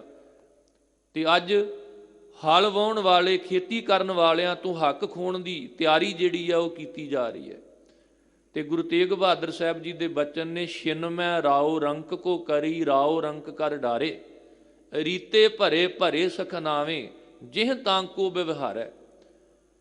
ਕ੍ਰਿਸ਼ਨ ਜੀ ਦੁਰਯੋਧਨ ਹੰਕਾਰੀ ਰਾਜੇ ਵੱਲ ਨਹੀਂ ਸਨ ਖਲੋਤੇ, ਸਗੋਂ ਗਰੀਬ ਬਿਦਰ ਦੇ ਘਰ ਗਏ ਸਨ। ਆਇਆ ਸੁਣਿਆ ਬਿਦਰ ਦਾ, ਬੋਲੇ ਦਰਜੋਦਨ ਹੋਏ ਰੁੱਖਾ, ਘਰ ਸਾਡੇ ਛੱਡ ਕੇ ਗੋਲੇ ਦੇ ਘਰ ਜਾਏ ਕਿ ਸੁੱਖਾ। ਗਰੀਬ ਨਵਾਜ ਗੁਰੂ ਨਾਨਕ ਸਾਹਿਬ ਜੀ ਮਲਕ ਭਾਗੋ ਜਿਹਨੇ ਲੋਕਾਂ ਦਾ ਖੂਨ ਚੂਸ ਕੇ ਬ੍ਰਹਮ ਭੋਜ ਤਿਆਰ ਕੀਤਾ ਸੀ, ਉਹਦੇ ਘਰ ਨਹੀਂ, ਕਿਰਤੀ ਭਾਈ ਲਾਲੋ ਦੇ ਘਰ ਜਾ ਕੇ ਰੁਕੇ ਸਨ। ਇਹ ਸਾਜੇ ਗੁਰੂ ਤੇਗ ਬਹਾਦਰ ਸਾਹਿਬ ਔਰੰਗਜ਼ੇਬ ਵਾਲੇ ਪਾਸੇ ਨਹੀਂ ਬਲਕਿ ਮਜਲੂਮਾਂ ਵਾਲੇ ਪਾਸੇ ਖੜੇ ਸਨ। ਤੇ ਗੁਰੂ ਤੇਗ ਬਹਾਦਰ ਸਾਹਿਬ ਦੀ ਸ਼ਹਾਦਤ ਤੋਂ ਬਾਅਦ ਤਬ ਤੇ ਘਟੀ ਪਾਤਸ਼ਾਹੀ ਦਿੱਲੀ, ਤਬ ਤੇ ਤੁਰਕ ਕਲਾ ਪਈ ਢਿੱਲੀ। ਔਰੰਗਜ਼ੇਬ ਕਹਿੰਦਾ ਸੀ ਮੇਰਾ ਕੀ ਵਿਗਾੜ ਸਕਦੇ ਨੇ, ਪਰ ਗੁਰੂ ਤੇਗ ਬਹਾਦਰ ਸਾਹਿਬ ਦੀ ਸ਼ਹਾਦਤ ਨਾਲ ਹਕੂਮਤ ਦੀਆਂ ਜੜ੍ਹਾਂ ਹਿੱਲ ਗਈਆਂ। ਦਿੱਲੀ ਦੀ ਪਾਤਸ਼ਾਹੀ ਢਿੱਲੀ ਪੈਣ ਲੱਗ ਪਈ, ਕਿਉਂਕਿ ਜਦੋਂ ਕੋਈ ਰਾਜਾ ਪਾਪ ਕਰਦਾ ਹੈ ਨਾ, ਜ਼ੁਲਮ ਕਰਦਾ ਹੈ, ਤੇ ਸੱਚਮੁੱਚ ਉਹਦੀ ਹਕੂਮਤ ਹਿੱਲ ਜਾਂਦੀ। ਜਦੋਂ ਭਾਈ ਮਤੀ ਦਾਸ ਨੂੰ ਕਿਹਾ, ਵੇਖਿਆ ਹੀ ਵੀ ਤੇਰੇ ਸਰੀਰ ਤੇ ਆਰਾ ਚਲਾ ਕੇ ਅਸੀਂ 2 ਫਾੜ ਕਰਨ ਲੱਗੇ ਹਾਂ। ਤੇ ਭਾਈ ਮਤੀ ਦਾਸ ਕਹਿੰਦੇ ਜਿਵੇਂ ਜਿਵੇਂ ਤੁਸੀਂ ਮੈਨੂੰ ਚੀਰੋਗੇ ਮੈਂ ਤੇ ਜੁੜੀ ਜਾਣਾ, ਪਰ ਇਹ ਆਰਾ ਤੁਸੀਂ ਮੇਰੇ ਸਰੀਰ ਤੇ ਨਹੀਂ ਆਪਣੀ ਹਕੂਮਤ ਤੇ ਫੇਰਨ ਲੱਗੇ ਹੋ। ਸੱਚਮੁੱਚ ਜਦੋਂ ਵੀ ਕੋਈ ਜ਼ੁਲਮੋ ਸਿਤਮ ਹੁੰਦਾ ਹੈ ਨਾ, ਉਹਦੇ ਬਾਅਦ ਬੜਾ ਵੱਡਾ ਇਨਕਲਾਬ ਆਉਂਦਾ ਹੈ। ਤੇ ਮੇਰੇ ਸਤਿਗੁਰੂ ਨੇ ਕਿਰਪਾ ਕੀਤੀ, ਸਾਹਿਬ ਕਹਿ ਰਹੇ ਨੇ ਰਹਾਓ ਦੇ ਬੰਦ ਵਿੱਚ ਕਿ ਮਨੁੱਖ ਦੀ ਹਾਲਤ ਉਸ ਮੱਛੀ ਵਰਗੀ ਆ ਜਿਹੜੀ ਕੁੰਡੀ ਵਿੱਚ ਜਾ ਕੇ ਫਸ ਜਾਂਦੀ ਹੈ। ਇਸੇ ਤਰ੍ਹਾਂ ਮਨੁੱਖ ਮੋਹ ਮਾਇਆ ਵਿੱਚ, ਰਾਜ ਭਾਗ ਅਤੇ ਕਈ ਤਰ੍ਹਾਂ ਦੇ ਹੰਕਾਰ ਗਾਫਲਤਾ ਦੇ ਨਸ਼ੇ ਵਿੱਚ ਫਸਿਆ ਰਹਿੰਦਾ। ਰਹਾਓ ਘਣੋ ਘਣੋ ਘਣੋ ਸਦ ਲੋੜ, ਬਿਨ ਲਹਨੇ ਕਾਠ ਪਾਇਓ ਰੇ। ਇਹ ਬੰਦਾ ਕਹਿੰਦਾ ਵੀ ਘਣੋ ਘਣੋ ਬਹੁਤ ਬਹੁਤ ਹੋਰ ਮੈਨੂੰ ਮਿਲ ਜਾਵੇ। ਦੁਨੀਆ ਦੇ ਕੁਝ ਖਾਸ ਅਮੀਰ ਲੋਕ ਨੇ, ਜਿਨ੍ਹਾਂ ਅਮੀਰਾਂ ਵਿੱਚ ਉਹਨਾਂ ਦੀ ਗਿਣਤੀ ਆਉਂਦੀ ਹੈ ਜਿਹੜੇ ਅੱਜ ਖੇਤੀ ਖੋਣਾ ਚਾਹੁੰਦੇ, ਜਿਹੜੇ ਪੰਜਾਬ ਦੀ ਧਰਤੀ ਤੇ ਆਣ ਕੇ ਜਾਂ ਭਾਰਤੀ ਕਿਸਾਨਾਂ ਦੇ ਕੋਲੋਂ, ਕਿਉਂਕਿ ਅੱਜ ਜਦੋਂ ਕਿਸਾਨ ਜੂਝ ਰਹੇ ਨੇ, ਉਹਨਾਂ ਵਿੱਚ ਹਿੰਦੂ ਕਿਸਾਨ ਵੀ ਨੇ, ਮੁਸਲਮਾਨ ਕਿਸਾਨ ਵੀ ਨੇ, ਈਸਾਈ ਕਿਸਾਨ ਵੀ ਨੇ, ਸਿੱਖ ਵੀ ਨੇ, ਕਿਉਂਕਿ ਕਿਸਾਨ ਜਿਹੜੇ ਆ ਉਹ ਸਮੁੱਚੇ ਭਾਰਤ ਵਿੱਚ ਹੈ। ਤੇ ਜਦੋਂ ਸੱਚਮੁੱਚ ਇਹਨਾਂ ਕਿਸਾਨਾਂ ਦੇ ਉੱਪਰ ਜ਼ੁਲਮ ਹੋ ਰਿਹਾ ਤੇ ਇੱਕ ਏਕਤਾ ਵੀ ਸਾਹਮਣੇ ਆਈ ਹੈ ਵੀ ਵਖਰੇਵੇਂ ਹੋ ਸਕਦੇ ਨੇ, ਪਰ ਇਸ ਮਸਲੇ ਤੇ ਸਾਰੇ ਇੱਕ ਨੇ। ਭਾਰਤ ਦਾ ਜਵਾਨ ਵੀ ਭਾਰਤ ਦੇ ਕਿਸਾਨ ਦੇ ਨਾਲ ਹੈ, ਸਾਬਕਾ ਫੌਜੀ ਵੀ ਵੇਖੋ ਨਾਲ ਨੇ, ਹਰ ਖੇਤਰ ਦੇ ਵਿੱਚ, ਇੱਥੇ ਤੱਕ ਕਿ ਸੁਪਰੀਮ ਕੋਰਟ ਦੇ ਪੜ੍ਹੇ ਲਿਖੇ ਸਿਆਣੇ ਵਕੀਲ ਵੀ, ਹੋਰ ਦੇਸ਼ ਵਿਦੇਸ਼ ਵਿੱਚੋਂ ਹਮਾਇਤ ਆ ਰਹੀ ਹੈ ਕਿਸਾਨਾਂ ਦੀ, ਕਿਉਂਕਿ ਕਿਸਾਨ ਸੱਚੇ ਨੇ। ਤੇ ਦੂਸਰੇ ਪਾਸੇ ਹੱਕ ਖੋਣ ਵਾਲੇ ਜਿਹੜੇ ਪਹਿਲਾਂ ਹੀ ਬੜੇ ਅਮੀਰ ਨੇ, ਉਹ ਕਹਿੰਦੇ ਨੇ ਘਣੋ ਘਣੋ ਘਣੋ ਸਦ ਲੋੜ ਹੈ ਵੀ ਹੋਰ ਅਮੀਰ ਹੋ ਜਾਈਏ, ਹੋਰ ਸਾਡੇ ਕੋਲ ਆ ਜਾਵੇ, ਅਸੀਂ ਹੋਰ ਲੋਕਾਂ ਤੇ, ਅਸੀਂ ਕਿਵੇਂ ਲੋਕਾਂ ਦਾ ਖੂਨ ਸੂਸ ਕੇ ਆਪਣੇ ਘਰ ਭਰ ਸਕਦੇ ਹਾਂ, ਅਮੀਰੀ ਨੂੰ ਹੋਰ ਅਮੀਰੀ ਦੇ ਰੂਪ ਵਿੱਚ ਵਧਾ ਸਕਦੇ ਹਾਂ। ਸਾਹਿਬ ਕਹਿੰਦੇ ਸੈਸ ਖੱਟੇ ਲੱਖ ਕੋ ਉਠ ਧਾਵੈ, ਤ੍ਰਿਪਤ ਨਾ ਆਵੈ ਮਾਇਆ ਪਾਸ਼ੈ ਪਾਵੈ। ਕੋਟ ਜੋਰੇ ਲਾਖ ਕਰੋਰੇ, ਮਨ ਨਾ ਹੋ ਰੈ ਪਰੈ ਪਰੈ ਹੀ ਕੋ ਲੁੱਝੀ ਹੈ। ਇਹ ਹਾਲਤ ਮਨੁੱਖ ਦੀ ਬਣ ਜਾਂਦੀ ਹੈ। ਪਰ ਚੇਤਾ ਰੱਖੋ, ਬਹੁ ਪਰਪੰਚ ਕਰ ਪਰ ਤਨ ਲਿਆਵੈ, ਸੁਤ ਦਾਰਾ ਪੈ ਆਨ ਲੁਟਾਵੈ, ਮਨ ਮੇਰੇ ਭੂਲੇ ਕਪਟ ਨਾ ਕੀਜੈ, ਅੰਤ ਨਵੇਰਾ ਤੇਰੇ ਜੀ ਪੈ ਲੀਜੈ। ਘਣੋ ਘਣੋ ਘਣੋ ਸਦ ਲੋੜੈ, ਬਿਨ ਲੈਣੈ ਕੈਂਠੈ ਪਾਇਓ ਰੇ। ਪਰ ਭਾਗਾਂ ਤੋਂ ਬਿਨਾਂ ਕਿਵੇਂ ਪ੍ਰਾਪਤ ਹੋਵੇ ਜੋ ਕੁਝ ਭਾਗਾਂ ਵਿੱਚ ਹੈ। ਬੰਦਾ ਜਿੰਨਾ ਮਰਜ਼ੀ ਦੌੜ ਲਵੇ, ਸਭਨੀ ਛਾਲਾਂ ਮਾਰੀਆਂ ਕਰਤਾ ਕਰੇ ਸੋ ਹੋਏ। ਬੰਦੇ ਦੇ ਭਾਗਾਂ ਵਿੱਚ ਜੋ ਕੁਝ ਹੈ ਉਹ ਜਿੰਨੀ ਮਰਜ਼ੀ ਦੌੜ ਭੱਜ ਕਰ ਲਵੇ, ਮਿਲਣਾ ਉਹੀ ਹੈ। ਪਰ ਮਨੁੱਖ ਅਖੀਰ ਤੇ ਇਵੇਂ ਦੌੜਦਾ ਦੌੜਦਾ ਆਪਣਾ ਦਮ ਤੜਾ ਦਿੰਦਾ ਹੈ, ਕਿਉਂਕਿ ਸਾਰੇ ਦਮ ਤਾਂ ਇਹਨੇ ਮਾਇਆ ਵੱਲ ਹੀ ਲਾਏ ਹੁੰਦੇ ਨੇ ਨਾ। ਸਭ ਕਹਿੰਦੇ ਇਹਦੀ ਹਾਲਤ ਹੈ ਮਾਇਆ ਮਨੋ ਨਾ ਵੀਸਰੈ, ਮੰਗੈ ਦਮਾ ਦਮ, ਸੋ ਪ੍ਰਭ ਚਿਤ ਨ ਆਵਈ, ਨਾਨਕ ਨਹੀਂ ਕਰਮ। ਕਰਮ ਦਾ ਅਰਥ ਕਰਮ, ਚੰਗੇ ਭਾਗ ਨਹੀਂ ਉਹਦੇ, ਉਹ ਭਾਗਾਂ ਤੋਂ ਬਿਨਾਂ ਅੱਗੇ ਆਵੇਗਾ ਪਾਠ ਵੀ ਜਿਹੜਾ ਰੱਬ ਨਾਲ ਜੁੜਦਾ ਨਾ, ਉਹ ਹਮ ਤਨਵੰਤ ਭਾਗਟ ਸੱਚ ਨਾਏ, ਹਰ ਗੁਣ ਗਾਵੈ ਸਹਿ ਸੁਭਾਏ। ਤੇ ਜਿਹੜਾ ਹਰ ਦਮ ਨਾਲ ਮਾਇਆ ਮਾਇਆ ਕਰਦਾ, ਮਨਮੁਖ ਮਾਇਆ ਮਾਇਆ, ਤੇ ਉਹਦੀ ਹਾਲਤ ਕੀ ਹੈ ਕਿ ਮਾਇਆ ਮਨੋ ਨਾ ਵੀਸਰੈ, ਮੰਗੈ ਦਮਾ ਦਮ, ਸੋ ਪ੍ਰਭ ਚੇਤਨ ਆਵੀ, ਨਾਨਕ ਨਹੀਂ ਕਰਮ। ਸਾਹਿਬ ਕਹਿੰਦੇ ਇਹ ਮਨੁੱਖ ਦਿਨੇ ਰਾਤ ਆਪਣੀ ਸੁਰਤ ਨੂੰ ਇਸ ਪਾਸੇ ਜੋੜੀ ਬੈਠਾ ਹੈ। ਮਹਾਰਾਜ ਰੋ ਗਾਥ ਵਾਹੂ ਸਿਉ ਲੁਬੜਿਓ, ਨਿਹ ਭਾਗੜੋ ਪਾਹੇ ਸੰਜੋਇਓ ਰੇ। ਮਹਾਰਾਜ ਅਕਾਲ ਪੁਰਖ ਵਾਹਿਗੁਰੂ ਖੁਦਾ ਅੱਲਾਹ ਤਾਲਾ ਉਸ ਪਰਮੇਸ਼ਰ ਦਾ ਦਿੱਤਾ ਹੋਇਆ ਇਹ ਸਰੀਰ ਗਾਥ, ਇਸ ਸਰੀਰ ਨੂੰ ਤਾਂ ਲਾਉਣਾ ਸੀ ਬੰਦਗੀ ਵੱਲ, ਪਰਉਪਕਾਰ ਵੱਲ, ਭਗਤੀ ਵੱਲ, ਪਰ ਬੰਦਾ ਇਹਦੇ ਨਾਲ ਹੀ ਚਿੰਬੜਿਆ ਰਿਹਾ, ਇਹਨੂੰ ਪਾਲਣ ਪੋਸ਼ਣ ਤੱਕ ਹੀ ਲੱਗਾ ਰਿਹਾ। ਮਹਾਰਾਜ ਰੋ ਗਾਥ ਵਾਹੂ ਸਿਉ ਲੁਬੜਿਓ, ਜਦੋਂ ਇਹਦੇ ਨਾਲ ਲਪਟਿਆ ਰਿਹਾ, ਇਹਦੇ ਲਾਲਚ ਵਿੱਚ ਲੱਗਾ ਰਿਹਾ, ਇਹਨੇ ਸਰੀਰ ਨੂੰ ਆਖਿਆ ਹੀ ਨਹੀਂ ਇਹ ਸਰੀਰਾ ਮੇਰਿਆ, ਇਹ ਜੱਗ ਮੈਂ ਆਏ ਕਿਆ ਤੁਧ ਕਰਮ ਕਮਾਇਆ, ਕਿ ਕਰਮ ਕਮਾਇਆ ਤੁਧ ਸਰੀਰਾ ਜਾਂ ਤੂੰ ਜੱਗ ਮੈਂ ਆਇਆ। ਜਿਨ ਹਰ ਤੇਰਾ ਰਚਨ ਰਚਿਆ ਸੋ ਹਰ ਮਨ ਨਾ ਵਸਾਇਆ। ਤੇ ਸਾਹਿਬ ਕਹਿੰਦੇ ਫਿਰ ਹੋਇਆ ਕਿ ਨਿਹ ਭਾਗੜੋ ਭਾਹੇ ਸੰਜੋਇਓ ਰੇ, ਸੋ ਪ੍ਰਭ ਚਿਤ ਨ ਆਵਈ ਨਾਨਕ ਨਹੀਂ ਕਰਮ। ਉਹਦੇ ਚੰਗੇ ਕਰਮ, ਉਹਦੇ ਚੰਗੇ ਭਾਗ ਨਹੀਂ ਹੈ। ਚੰਗੇ ਭਾਗ ਕਿਉਂ ਨਹੀਂ? ਕਿਉਂਕਿ ਜਦੋਂ ਜੁੜਨਾ ਤੇ ਰੱਬ ਨਾਲ ਸੀ ਤੇ ਰੱਬ ਦੇ ਦਿੱਤੇ ਸਰੀਰ ਨਾਲ ਹੀ ਜੁੜ ਗਿਆ। ਇਹਦੀ ਪਾਲਣਾ ਲਈ ਇਹ ਕਈ ਤਰ੍ਹਾਂ ਦੇ ਪਾਪ ਅਪਰਾਧ ਕਰਦਾ ਹੈ। ਤੇ ਫਿਰ ਸਾਹਿਬ ਕਹਿੰਦੇ ਨਿਭਾਗੜੋ ਭਾਏ ਸੰਜੋਇਓ ਰੇ, ਇਹ ਮਾੜੇ ਭਾਗਾਂ ਵਾਲਾ ਤ੍ਰਿਸ਼ਨਾ ਦੀ ਅੱਗ ਦੇ ਵਿੱਚ ਆਪਣੇ ਹਿਰਦੇ ਨੂੰ ਜੋੜੀ ਬੈਠਾ, ਪਰੋਈ ਬੈਠਾ, ਸੰਜੋਈ ਬੈਠਾ। ਭਾਵ ਉਧਰੋਂ ਚਿੱਤ ਹਟਾਉਂਦਾ ਹੀ ਨਹੀਂ, ਇਹ ਹੋਰ ਮਾਇਆ ਚਾਹੁੰਦਾ ਔਰ ਉਸ ਮਾਇਆ ਦੀ ਖਾਤਰੇ ਬੜੇ ਬੜੇ ਲੋਕਾਂ ਤੇ ਜ਼ੁਲਮ ਕਰਦਾ, ਕਈ ਤਰ੍ਹਾਂ ਦੇ ਪਾਪ ਕਰਦਾ ਹੈ। ਸੁਣ ਮਨ ਸੀਖ ਸਾਧੂ ਜਨ ਸਗਲੋ, ਥਾਰੇ ਸਗਲੇ ਪ੍ਰਾਸ਼ਤ ਮਿਟਿਓ ਰੇ। ਇਸ ਕਰਕੇ ਹੇ ਮੇਰੇ ਮਨ, ਜਿਹੜੇ ਸਾਧੂ ਪੁਰਖ ਨੇ ਨਾ, ਰੱਬ ਦੀ ਬੰਦਗੀ ਕਰਨ ਵਾਲੇ ਜਿਹੜੇ ਭਲੇ ਪੁਰਸ਼ ਨੇ, ਜਿਨ੍ਹਾਂ ਨੂੰ ਇਹ ਸਮਝ ਆ ਗਈ ਹੈ, ਜਿਵੇਂ ਗੁਰੂ ਤੇਗ ਬਹਾਦਰ ਸਾਹਿਬ ਦਾ ਉਪਦੇਸ਼ ਹੀ ਇੱਥੋਂ ਸ਼ੁਰੂ ਹੁੰਦਾ ਹੈ, ਸਾਧੋ ਮਨ ਕਾ ਮਾਨ ਤਿਆਗੋ, ਕਾਮ ਕ੍ਰੋਧ ਸੰਗਤ ਦੁਰਜਨ ਕੀ ਤਾਂ ਤੇ ਐਨ ਸੁਭਾਗੋ। ਸਾਧੋ ਗੋਬਿੰਦ ਕੇ ਗੁਣ ਗਾਵੋ, ਮਾਨਸ ਜਨਮ ਅਮੋਲਕ ਪਾਇਓ, ਬਿਰਥਾ ਕਾਹੇ ਗਵਾਵੋ। ਸਾਧੋ ਇਹ ਜਗ ਭਰਮ ਭੁਲਾਨਾ। ਕਹਿਣ ਲੱਗੇ ਇਹ ਸਾਧੂ ਪੁਰਖੋ, ਇਹ ਭਲੇ ਪੁਰਖੋ, ਜਗਤ ਭਰਮ ਵਿੱਚ, ਭੁਲੇਖਿਆਂ ਵਿੱਚ ਖਚਤ ਹੋ ਗਿਆ। ਤੇ ਜਦੋਂ ਸਤਿਗੁਰੂ ਸਿੱਖਿਆ ਦਿੰਦੇ ਨੇ ਵੀ ਹੇ ਮਨ, ਸਾਧੂ ਜਨਾਂ ਦੀ, ਪ੍ਰਭੂ ਪਿਆਰਿਆਂ ਦੀ, ਭਲੇ ਪੁਰਸ਼ਾਂ ਦੀ ਸਿੱਖਿਆ ਸੁਣ, ਸਾਰੇ ਭਲੇ ਪੁਰਸ਼ਾਂ ਦੀ ਚੰਗੀ ਗੱਲ ਨੂੰ ਸੁਣ। ਤੇ ਜਦੋਂ ਚੰਗੀ ਸਿੱਖਿਆ ਨੂੰ ਸੁਣੇਗਾ, ਥਾਰੇ ਸਗਲੇ ਪ੍ਰਾਸ਼ਤ ਮਿਟਿਓ ਰੇ, ਤੇਰੇ ਸਾਰੇ ਪਾਪ ਜਿਹੜੇ ਨੇ ਉਹ ਫਿਰ ਮਿਟ ਜਾਣਗੇ। ਕਿਉਂਕਿ ਚੰਗੀ ਸਿੱਖਿਆ ਸੁਣਨ ਦੇ ਨਾਲ ਤੂੰ ਚੰਗੇ ਕੰਮ ਕਰੇਗਾ, ਤੇ ਜਦੋਂ ਚੰਗੇ ਕੰਮ ਕਰੇਗਾ ਤੇ ਫਿਰ ਇਹ ਸੱਚਮੁੱਚ ਜਿਹੜਾ ਪਛਤਾਵਾ ਹੈ ਤੇਰੇ ਅੰਦਰ ਦੇ ਪਾਪਾਂ ਨੂੰ ਧੋ ਕੇ ਰੱਖ ਦੇਵੇਗਾ। ਪਰ ਔਰੰਗਜ਼ੇਬ ਵਾਂਗ ਉਸ ਵੇਲੇ ਪਛਤਾਵਾ ਕਰਨ ਦਾ, ਨਸੀਹਤ ਦੇਣ ਦਾ ਕੀ ਲਾਭ ਜਦੋਂ ਅੰਤਲਾ ਸਮਾਂ ਆ ਗਿਆ।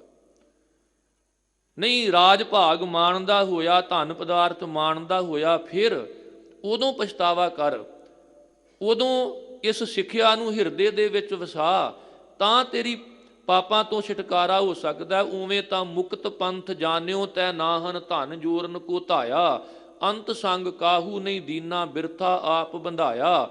ਤਜ ਅਭਿਮਾਨ ਮੋਹ ਮਾਇਆ ਪੁਨ ਭਜਨ ਰਾਮ ਚਿਤ ਲਾਵੋ, ਨਾਨਕ ਕਹਿਤ ਮੁਕਤ ਪੰਥ ਇਹ, ਗੁਰਮੁਖ ਹੋਏ ਤੁਮ ਪਾਵੋ। ਗੁਰੂ ਤੇਗ ਬਹਾਦਰ ਸਾਹਿਬ ਪਾਤਸ਼ਾਹ ਕਹਿਣ ਲੱਗੇ ਆਹ ਮੁਕਤ ਪੰਥ ਹੈ, ਆਹ ਤੇਰਾ ਬੰਧਨਾਂ ਤੋਂ ਖਲਾਸੀ ਕਰਨ ਵਾਲਾ, ਤੈਨੂੰ ਪਾਪਾਂ ਤੋਂ ਮੁਕਤ ਕਰਨ ਵਾਲਾ ਹੈ, ਜੇ ਤੂੰ ਪ੍ਰਭੂ ਪਿਆਰਿਆਂ ਦੀ ਸਿੱਖਿਆ ਨੂੰ ਧਿਆਨ ਦੇ ਨਾਲ ਸੁਣ ਲਵੇਂ। ਤੇ ਸੱਚਮੁੱਚ ਜਦੋਂ ਤੂੰ ਸੁਣ ਲਵੇਂਗਾ ਤੇ ਫਿਰ ਅਨਿਆਂ ਨਹੀਂ ਕਰੇਗਾ, ਫਿਰ ਧੱਕਾ ਨਹੀਂ ਕਰੇਗਾ। ਜਾ ਕੋ ਲਹਨੋ ਮਹਾਰਾਜਰੀ ਗਾਠੜਿਓ, ਜਨ ਨਾਨਕ ਗਰਭਾਸ ਨਾ ਪੌੜਿਓ ਰੇ। ਦਾਸ ਨਾਨਕ ਭਾਵ ਧੰਨ ਗੁਰੂ ਅਰਜਨ ਦੇਵ ਮਹਾਰਾਜ ਜੀ ਸਾਨੂੰ ਸਿੱਖਿਆ ਦੇ ਰਹੇ ਨੇ ਕਿ ਜਿਸ ਮਨੁੱਖ ਦੇ ਭਾਗਾਂ ਵਿੱਚ ਪਰਮਾਤਮਾ ਦੀ ਗਠੜੀ ਖਜ਼ਾਨੇ ਵਿੱਚੋਂ ਕੁਝ ਪ੍ਰਾਪਤੀ ਲਿਖੀ ਹੈ, ਜਿਸ ਮਨੁੱਖ ਨੂੰ ਇਹ ਪ੍ਰਾਪਤੀ ਹੋ ਜਾਂਦੀ, ਉਹ ਮਨੁੱਖ ਫਿਰ ਬਾਰ-ਬਾਰ ਗਰਭ ਜੂਨਾਂ ਵਿੱਚ ਭਾਵ ਜਨਮ ਮਰਨ ਵਿੱਚ ਨਹੀਂ ਆਉਂਦਾ।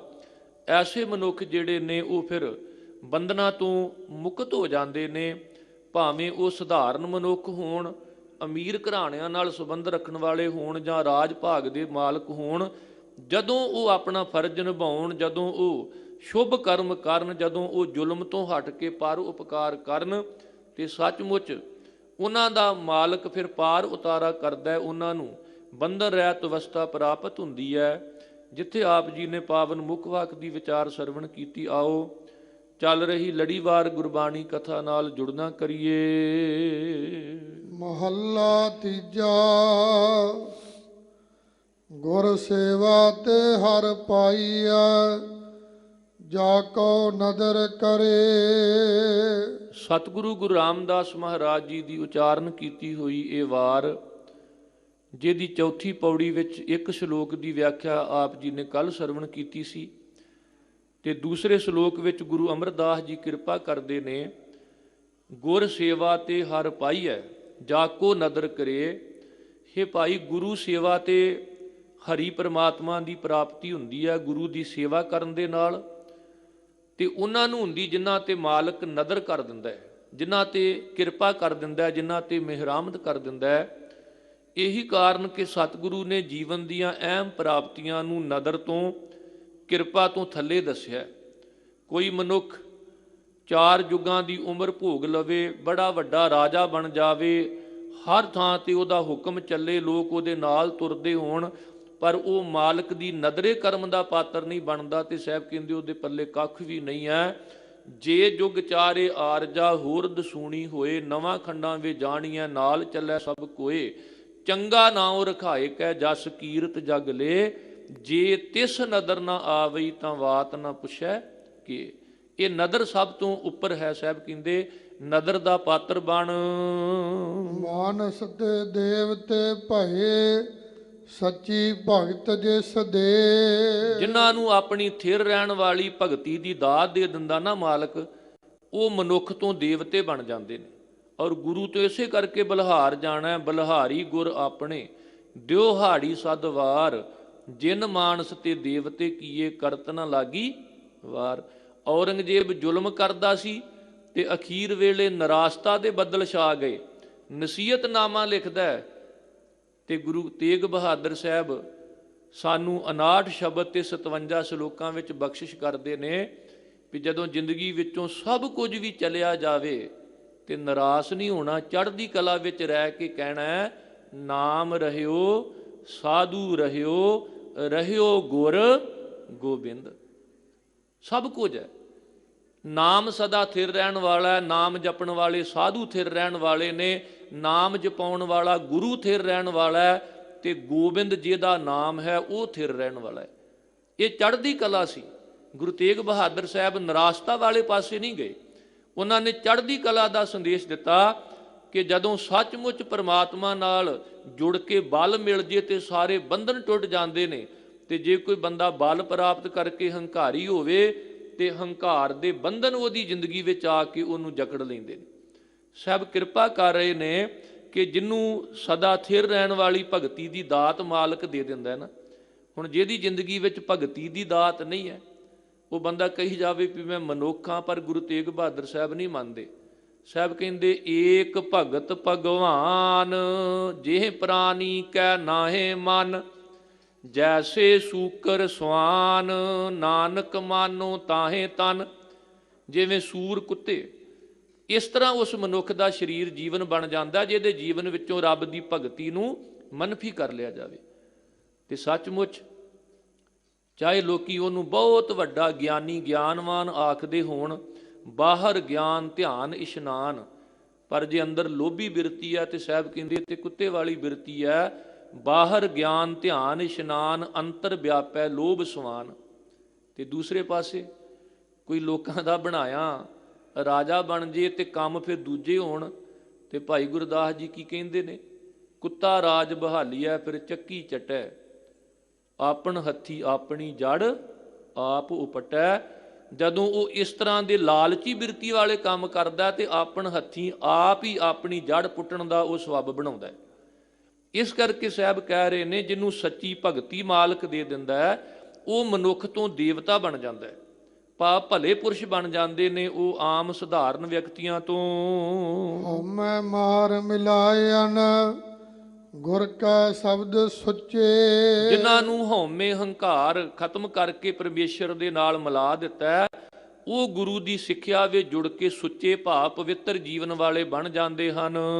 ਨਾਨਕ ਸਹਿਜੇ ਮਿਲ ਰਹੇ ਨਾਮ ਵਡਿਆਈ ਦੇ।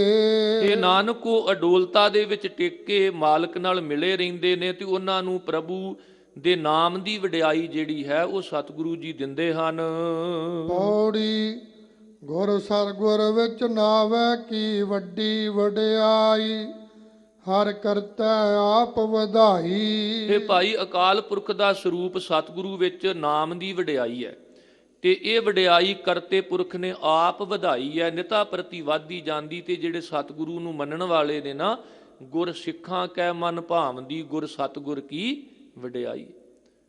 ਸੋਢੀ ਸ੍ਰਿਸ਼ਟ ਸਗਲ ਤਾਰਨ ਕੋ, ਅਬ ਗੁਰ ਰਾਮਦਾਸ ਕੋ ਮਿਲੀ ਵਡਾਈ। ਗੁਰੂ ਕੇ ਸਿੱਖਾਂ ਦੇ ਅੰਦਰ ਇਹ ਵਡਿਆਈ ਭਾਉਂਦੀ ਹੈ ਤੇ ਸੱਚਮੁੱਚ ਸੁਣੀ ਅਰਦਾਸ ਸੁਆਮੀ ਮੇਰਾ, ਸਰਬ ਕਲਾ ਬਣ ਆਈ, ਪ੍ਰਗਟ ਭਈ ਸਗਲੇ ਜੁਗ ਅੰਤਰ, ਗੁਰ ਨਾਨਕ ਕੀ ਵਡਿਆਈ।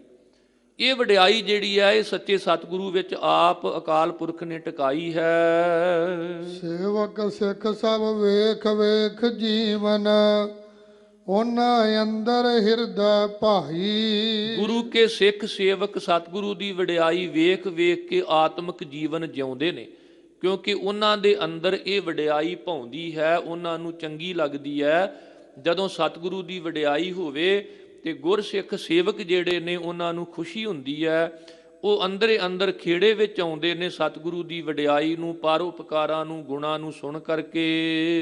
ਨਿੰਦਕ ਦੁਸ਼ਟ ਵਡਿਆਈ ਵੇਖ ਨਾ ਸਕਨ, ਉਹਨਾਂ ਪਰਾਇਆ ਭਲਾ ਨਾ ਸੁਖਾਈ। ਪਰ ਜਿਹੜੇ ਨਿੰਦਕ ਨੇ, ਦੁਸ਼ਟ ਨੇ, ਉਹ ਇਹ ਵਡਿਆਈ ਵੇਖ ਕੇ ਸਹਾਰ ਨਹੀਂ ਸਕਦੇ, ਕਿਉਂਕਿ ਉਹਨਾਂ ਦੇ ਅੰਦਰ ਦੂਜੇ ਦਾ ਭਲਾ ਉਹਨਾਂ ਨੂੰ ਸਿਖਾਉਂਦਾ ਨਹੀਂ। ਤੇ ਸਾਹਿਬ ਕਹਿੰਦੇ ਜਿਨ੍ਹਾਂ ਦੇ ਅੰਦਰ ਦੂਜੇ ਦਾ ਭਲਾ ਨਹੀਂ ਨਾ ਸਿਖਾਉਂਦਾ, ਜਿਸ ਅੰਦਰ ਤਾਤ ਪਰਾਈ ਹੋਵੇ ਤਿਸ ਦਾ ਕਦੇ ਨਾ ਹੋਵੇ ਭਲਾ। ਜਿਹੜਾ ਦੂਜਿਆਂ ਦੀ ਭਲਾਈ ਨਹੀਂ ਚਾਹੁੰਦਾ, ਦੂਜਿਆਂ ਦਾ ਭਲਾ ਨਹੀਂ ਵੇਖਣਾ ਚਾਹੁੰਦਾ, ਉਹਦਾ ਆਪਣਾ ਭਲਾ ਵੀ ਕਦੇ ਨਹੀਂ ਜੀ ਹੁੰਦਾ। ਇਹ ਮੇਰੇ ਸਤਿਗੁਰੂ ਜੀ ਨੇ ਸਿੱਖਿਆ ਦਿੱਤੀ ਹੈ ਕਿ ਜਿਨ੍ਹਾਂ ਦੇ ਅੰਦਰ ਨਿੰਦਾ ਦੁਸ਼ਟਪੁਣਾ ਹੈ, ਉਹਨਾਂ ਨੂੰ ਗੁਰੂ ਕੀ ਵਡਿਆਈ ਚੰਗੀ ਨਹੀਂ ਲੱਗਦੀ। ਵੇਖੋ ਆਪਾਂ ਸਾਰਿਆਂ ਨੂੰ ਸੂਰਜ ਚੰਗਾ ਲੱਗਦਾ ਹੈ ਨਾ, ਪਰ ਉੱਲੂ ਦੀਆਂ ਅੱਖਾਂ ਸੂਰਜ ਚੜ੍ਹਨ ਨਾਲ ਅੰਨੀਆਂ ਹੋ ਜਾਂਦੀਆਂ ਨੇ, ਸੂਰਜ ਉੱਲੂ ਨੂੰ ਚੰਗਾ ਨਹੀਂ ਲੱਗਦਾ। ਇਸੇ ਤਰ੍ਹਾਂ ਜਿਹੜੇ ਉੱਲੂ ਬਿਰਤੀ ਵਾਲੇ ਨੇ, ਉਹਨਾਂ ਨੂੰ ਸਤਿਗੁਰੂ ਦਾ ਤੇਜ ਪ੍ਰਤਾਪ, ਉਹਨਾਂ ਨੂੰ ਸਤਿਗੁਰੂ ਦੀ ਵਡਿਆਈ ਭਾਉਂਦੀ ਨਹੀਂ ਹੈ। ਕਿਉ ਹੋਵੇ ਕਿਸ ਹੀ ਕੀ ਝੱਖ ਮਾਰੀ, ਜਾਂ ਸੱਚੇ ਸਿਉ ਬਣ ਆਈ। ਇਹ ਭਾਈ ਜਦੋਂ ਗੁਰੂ ਦੀ ਸੱਚੇ ਰੱਬ ਨਾਲ ਬਣ ਆਈ ਆ ਤੇ ਕਿਸੇ ਦੇ ਝੱਖਾਂ ਮਾਰਨ ਨਾਲ, ਕਿਸੇ ਦੀ ਇਵੇਂ ਨਿੰਦਿਆ ਚੁਗਲੀ ਬਖੀਲੀ ਕਰਨ ਨਾਲ ਗੁਰੂ ਦੀ ਵਡਿਆਈ ਵਿੱਚ ਕੋਈ ਫਰਕ ਨਹੀਂ ਪੈਂਦਾ। ਵੇਖੋ ਗੁਰੂ ਦੀ ਇੱਜ਼ਤ ਪੱਤ ਵਿੱਚ, ਗੁਰੂ ਦੀ ਵਡਿਆਈ ਵਿੱਚ ਕੋਈ ਫਰਕ ਨਹੀਂ ਪੈਂਦਾ। ਕੋਈ ਆਖੈ ਭੂਤਨਾ ਕੋ ਕਹਿ ਬਿਤਾਲਾ, ਕੋਈ ਆਖੈ ਆਦਮੀ ਨਾਨਕ ਵਿਚਾਰਾ। ਔਰੰਗਜ਼ੇਬ ਦਾ ਹੁਕਮ ਸੀ ਵੀ ਗੁਰੂ ਤੇਗ ਬਹਾਦਰ ਸਾਹਿਬ ਨੂੰ ਜਦੋਂ ਸ਼ਹੀਦ ਕਰਾਂਗੇ ਉਹਨਾਂ ਦੀ ਵਡਿਆਈ ਘਟੇਗੀ, ਲੋਕ ਡਰਨਗੇ। ਪਰ ਸੱਚਮੁੱਚ ਗੁਰੂ ਤੇਗ ਬਹਾਦਰ ਸਾਹਿਬ ਦੀ ਏਡੀ ਵਡਿਆਈ ਵੱਡੀ ਕਿ ਉਹਨਾਂ ਦੇ ਸਿੱਖਾਂ ਵਿੱਚ ਇੰਨੀ ਜੁਰਤ ਕਿ ਭਾਈ ਜੈਤਾ ਜੀ ਗੁਰੂ ਤੇਗ ਬਹਾਦਰ ਸਾਹਿਬ ਦਾ ਸੀਸ ਲੈ ਕੇ ਆਨੰਦਪੁਰ ਸਾਹਿਬ ਤੋਂ, ਦਿੱਲੀ ਤੋਂ ਆਨੰਦਪੁਰ ਸਾਹਿਬ ਦੀ ਧਰਤੀ ਤੇ ਆਏ, ਕੋਈ ਮਨ ਵਿੱਚ ਡਰ ਨਹੀਂ। ਦਿੱਲੀ ਤੋਂ ਚੱਲਦਿਆਂ ਉਹਨਾਂ ਨੇ ਰਸਤੇ ਵਿੱਚ 4-5 ਪੜਾਅ ਵੀ ਕੀਤੇ, ਪਰ ਮਨ ਵਿੱਚ ਕੋਈ ਖੌਫ ਨਹੀਂ। ਭਾਈ ਲੱਖੀ ਸ਼ਾਹ ਵਣਜਾਰਾ ਨੇ ਆਪਣੇ ਘਰ ਨੂੰ ਅੱਗ ਲਾ ਕੇ ਗੁਰੂ ਤੇਗ ਬਹਾਦਰ ਸਾਹਿਬ ਦੇ ਧੜ ਦਾ ਸੰਸਕਾਰ ਕੀਤਾ ਸੀ। ਤੇ ਤਿੰਨੇ ਸਿੱਖ, ਭਾਈ ਮਤੀ ਦਾਸ, ਭਾਈ ਸਤੀ ਦਾਸ ਤੇ ਭਾਈ ਦਿਆਲਾ ਜੀ, ਜਿਨ੍ਹਾਂ ਨੂੰ ਕਰਮਵਾਰ ਆਰੇ ਨਾਲ ਚੀਰ ਕੇ, ਦੇਗ ਵਿੱਚ ਉਬਾਲ ਕੇ, ਰੂਹ ਵਿੱਚ ਲਪੇਟ ਕੇ ਅੱਗ ਲਾ ਕੇ ਸ਼ਹੀਦ ਕੀਤਾ ਗਿਆ। ਪਰ ਸਤਿਗੁਰੂ ਸਾਹਿਬ ਜੀ ਦੇ ਨਾਲ ਪ੍ਰੇਮ ਉਹਨਾਂ ਦਾ ਓੜਕ ਤੱਕ ਨਿਭਿਆ। ਇਹ ਮੇਰੇ ਸਤਿਗੁਰੂ ਦੀ ਵਡਿਆਈ ਹੈ। ਅੱਜ ਔਰੰਗਜ਼ੇਬ ਜਿਹਨੂੰ ਲੋਕੀ ਦੁਰਕਾਰਦੇ ਨੇ, ਫਟਕਾਰਦੇ ਨੇ, ਪਰ ਸਤਿਗੁਰੂ ਗੁਰੂ ਤੇਗ ਬਹਾਦਰ ਸਾਹਿਬ ਜੀ ਦੀ ਵਡਿਆਈ ਚਾਂਦਨੀ ਚੌਂਕ, ਗੁਰਦੁਆਰਾ ਸੀਸਗੰਜ ਸਾਹਿਬ ਦਿੱਲੀ ਵੀ ਹੋ ਰਹੀ ਹੈ ਤੇ ਗੁਰਦੁਆਰਾ ਸੀਸਗੰਜ ਸਾਹਿਬ ਆਨੰਦਪੁਰ ਸਾਹਿਬ ਦੀ ਧਰਤੀ ਤੇ ਵੀ ਹੋ ਰਹੀ ਹੈ।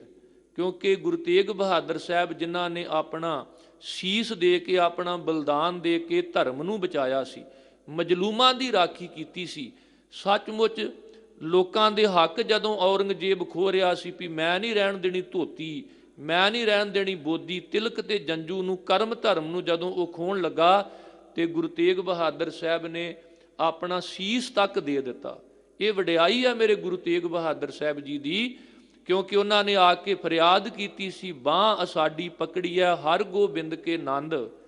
ਤੇ ਗੁਰੂ ਤੇਗ ਬਹਾਦਰ ਸਾਹਿਬ ਦੀ ਵਡਿਆਈ, ਬਾਹਾਂ ਜਿਨ੍ਹਾਂ ਦੀ ਪਕੜੀ ਹੈ ਸਿਰ ਦੀਜੈ ਬਾਹਾਂ ਨਾ ਛੋਡੀਐ। ਜਿਹਦੀ ਬਾਂਹ ਗੁਰੂ ਪਕੜ ਲੈਂਦਾ ਫਿਰ ਸਿਰ ਵੀ ਚਲਿਆ ਜਾਵੇ ਤੇ ਗੁਰੂ ਪਕੜੀ ਹੋਈ ਬਾਂਹ ਨੂੰ ਛੱਡਦਾ ਨਹੀਂ। ਹੁਣ ਇਹ ਗੁਰੂ ਦੀ ਵਡਿਆਈ ਹੈ ਜਿਹੜੀ ਧਰਮੀਆਂ ਨੂੰ ਭਾਉਂਦੀ ਹੈ, ਪਰ ਜ਼ਾਲਮ ਲੋਕ, ਪਾਪੀ ਦੁਸ਼ਟ ਲੋਕ ਜਿਹੜੇ ਨੇ ਉਹਨਾਂ ਨੂੰ ਚੰਗੀ ਨਹੀਂ ਲੱਗਦੀ। ਜੇ ਗੱਲ ਕਰਤੇ ਭਾਵੈ ਸਾ ਨਿਤ ਨਿਤ ਚੜ੍ਹੈ ਸਵਾਈ, ਸਭ ਝੱਖ ਝੱਖ ਮਰੈ ਲੋਕਾਈ। ਜਿਹੜੀ ਗੱਲ ਕਰਤੇ ਪੁਰਖ ਵਾਹਿਗੁਰੂ ਨੂੰ ਭਾਉਂਦੀ ਹੈ ਵੀ ਗੁਰੂ ਕੀ ਵਡਿਆਈ, ਉਹ ਨਿਤਾ ਪ੍ਰਤੀ ਸਵਾਈ ਹੋ ਕੇ ਵੱਧਦੀ ਹੈ, ਉਹ ਘਟਦੀ ਨਹੀਂ ਹੈ। ਪਰ ਜਿਹੜੇ ਲੋਕ ਵਿਰੋਧਤਾ ਕਰਦੇ ਨੇ, ਨਿੰਦਿਆ ਵਿੱਚ ਪਏ ਨੇ, ਈਰਖਾ ਕਰਦੇ ਨੇ, ਸਭ ਝੱਕ ਝੱਖ ਮਰੈ ਲੁਕਾਈ। ਉਹ ਲੁਕਾਈ ਝੱਖਾਂ ਮਾਰ ਕੇ ਆਤਮਕ ਮੌਤੇ ਖੁਆਰ ਹੋ ਕੇ ਮਰ ਰਹੀ ਹੈ। ਪਰ ਗੁਰੂ ਕੀ ਵਡਿਆਈ ਹਮੇਸ਼ਾ ਜਿਹੜੀ ਹੈ ਉਹ ਸੰਸਾਰ ਦੇ ਅੰਦਰ ਵੱਧਦੀ ਹੈ। ਅੱਜ ਵੀ ਬੜੇ ਮਾਣ ਦੇ ਨਾਲ ਆਪਾਂ ਆਖਦੇ ਹਾਂ ਕਿ ਗੁਰੂ ਤੇਗ ਬਹਾਦਰ ਸਾਹਿਬ ਜੀ ਨੇ ਜਿਹੜੀ ਸਾਨੂੰ ਸਿੱਖਿਆ ਦਿੱਤੀ ਸੀ, ਮਾਨਸ ਦੇ ਪਾਏ ਪਦ ਹਰ ਭਜ ਨਾਨਕ ਬਾਤ ਬਤਾਈ। ਉਹ ਗੁਰੂ ਦਾ ਉਪਦੇਸ਼, ਗੁਰੂ ਦੀ ਵਡਿਆਈ ਗੁਰਸਿੱਖਾਂ ਦੇ, ਪ੍ਰਭੂ ਪਿਆਰਿਆਂ ਦੇ ਮਨ ਨੂੰ ਚੰਗੀ ਲੱਗਦੀ ਹੈ। ਸਤਿਗੁਰੂ ਕਿਰਪਾ ਕਰਨ। ਪਾਵਨ ਗੁਰ ਸ਼ਬਦ ਅਤੇ ਗੁਰ ਇਤਿਹਾਸ ਦੀ ਵਿਚਾਰ ਕਰਦਿਆਂ ਹੋਈਆਂ ਬੇਅੰਤ ਪ੍ਰਕਾਰ ਦੀਆਂ ਭੁੱਲਾਂ ਤੋਂ ਖਿਮਾ ਕਰ ਦੇਣਾ। ਕੱਲ ਨੂੰ ਜਿੱਥੇ ਪਾਵਨ ਮੁੱਖ ਵਾਕ ਦੀ ਵਿਚਾਰ, ਉੱਥੇ ਨਾਲ ਹੀ ਧੰਨ ਗੁਰੂ ਤੇਗ ਬਹਾਦਰ ਸਾਹਿਬ ਦਾ ਪਰਉਪਕਾਰੀ ਜੀਵਨ, ਉਹਨਾਂ ਦੀ ਸ਼ਹਾਦਤ, ਇਸ ਵਿਸ਼ੇ ਤੇ ਆਪ ਜੀ ਦੇ ਨਾਲ ਵਿਚਾਰਾਂ ਦੀ ਸਾਂਝ ਪਾਈ ਜਾਵੇਗੀ।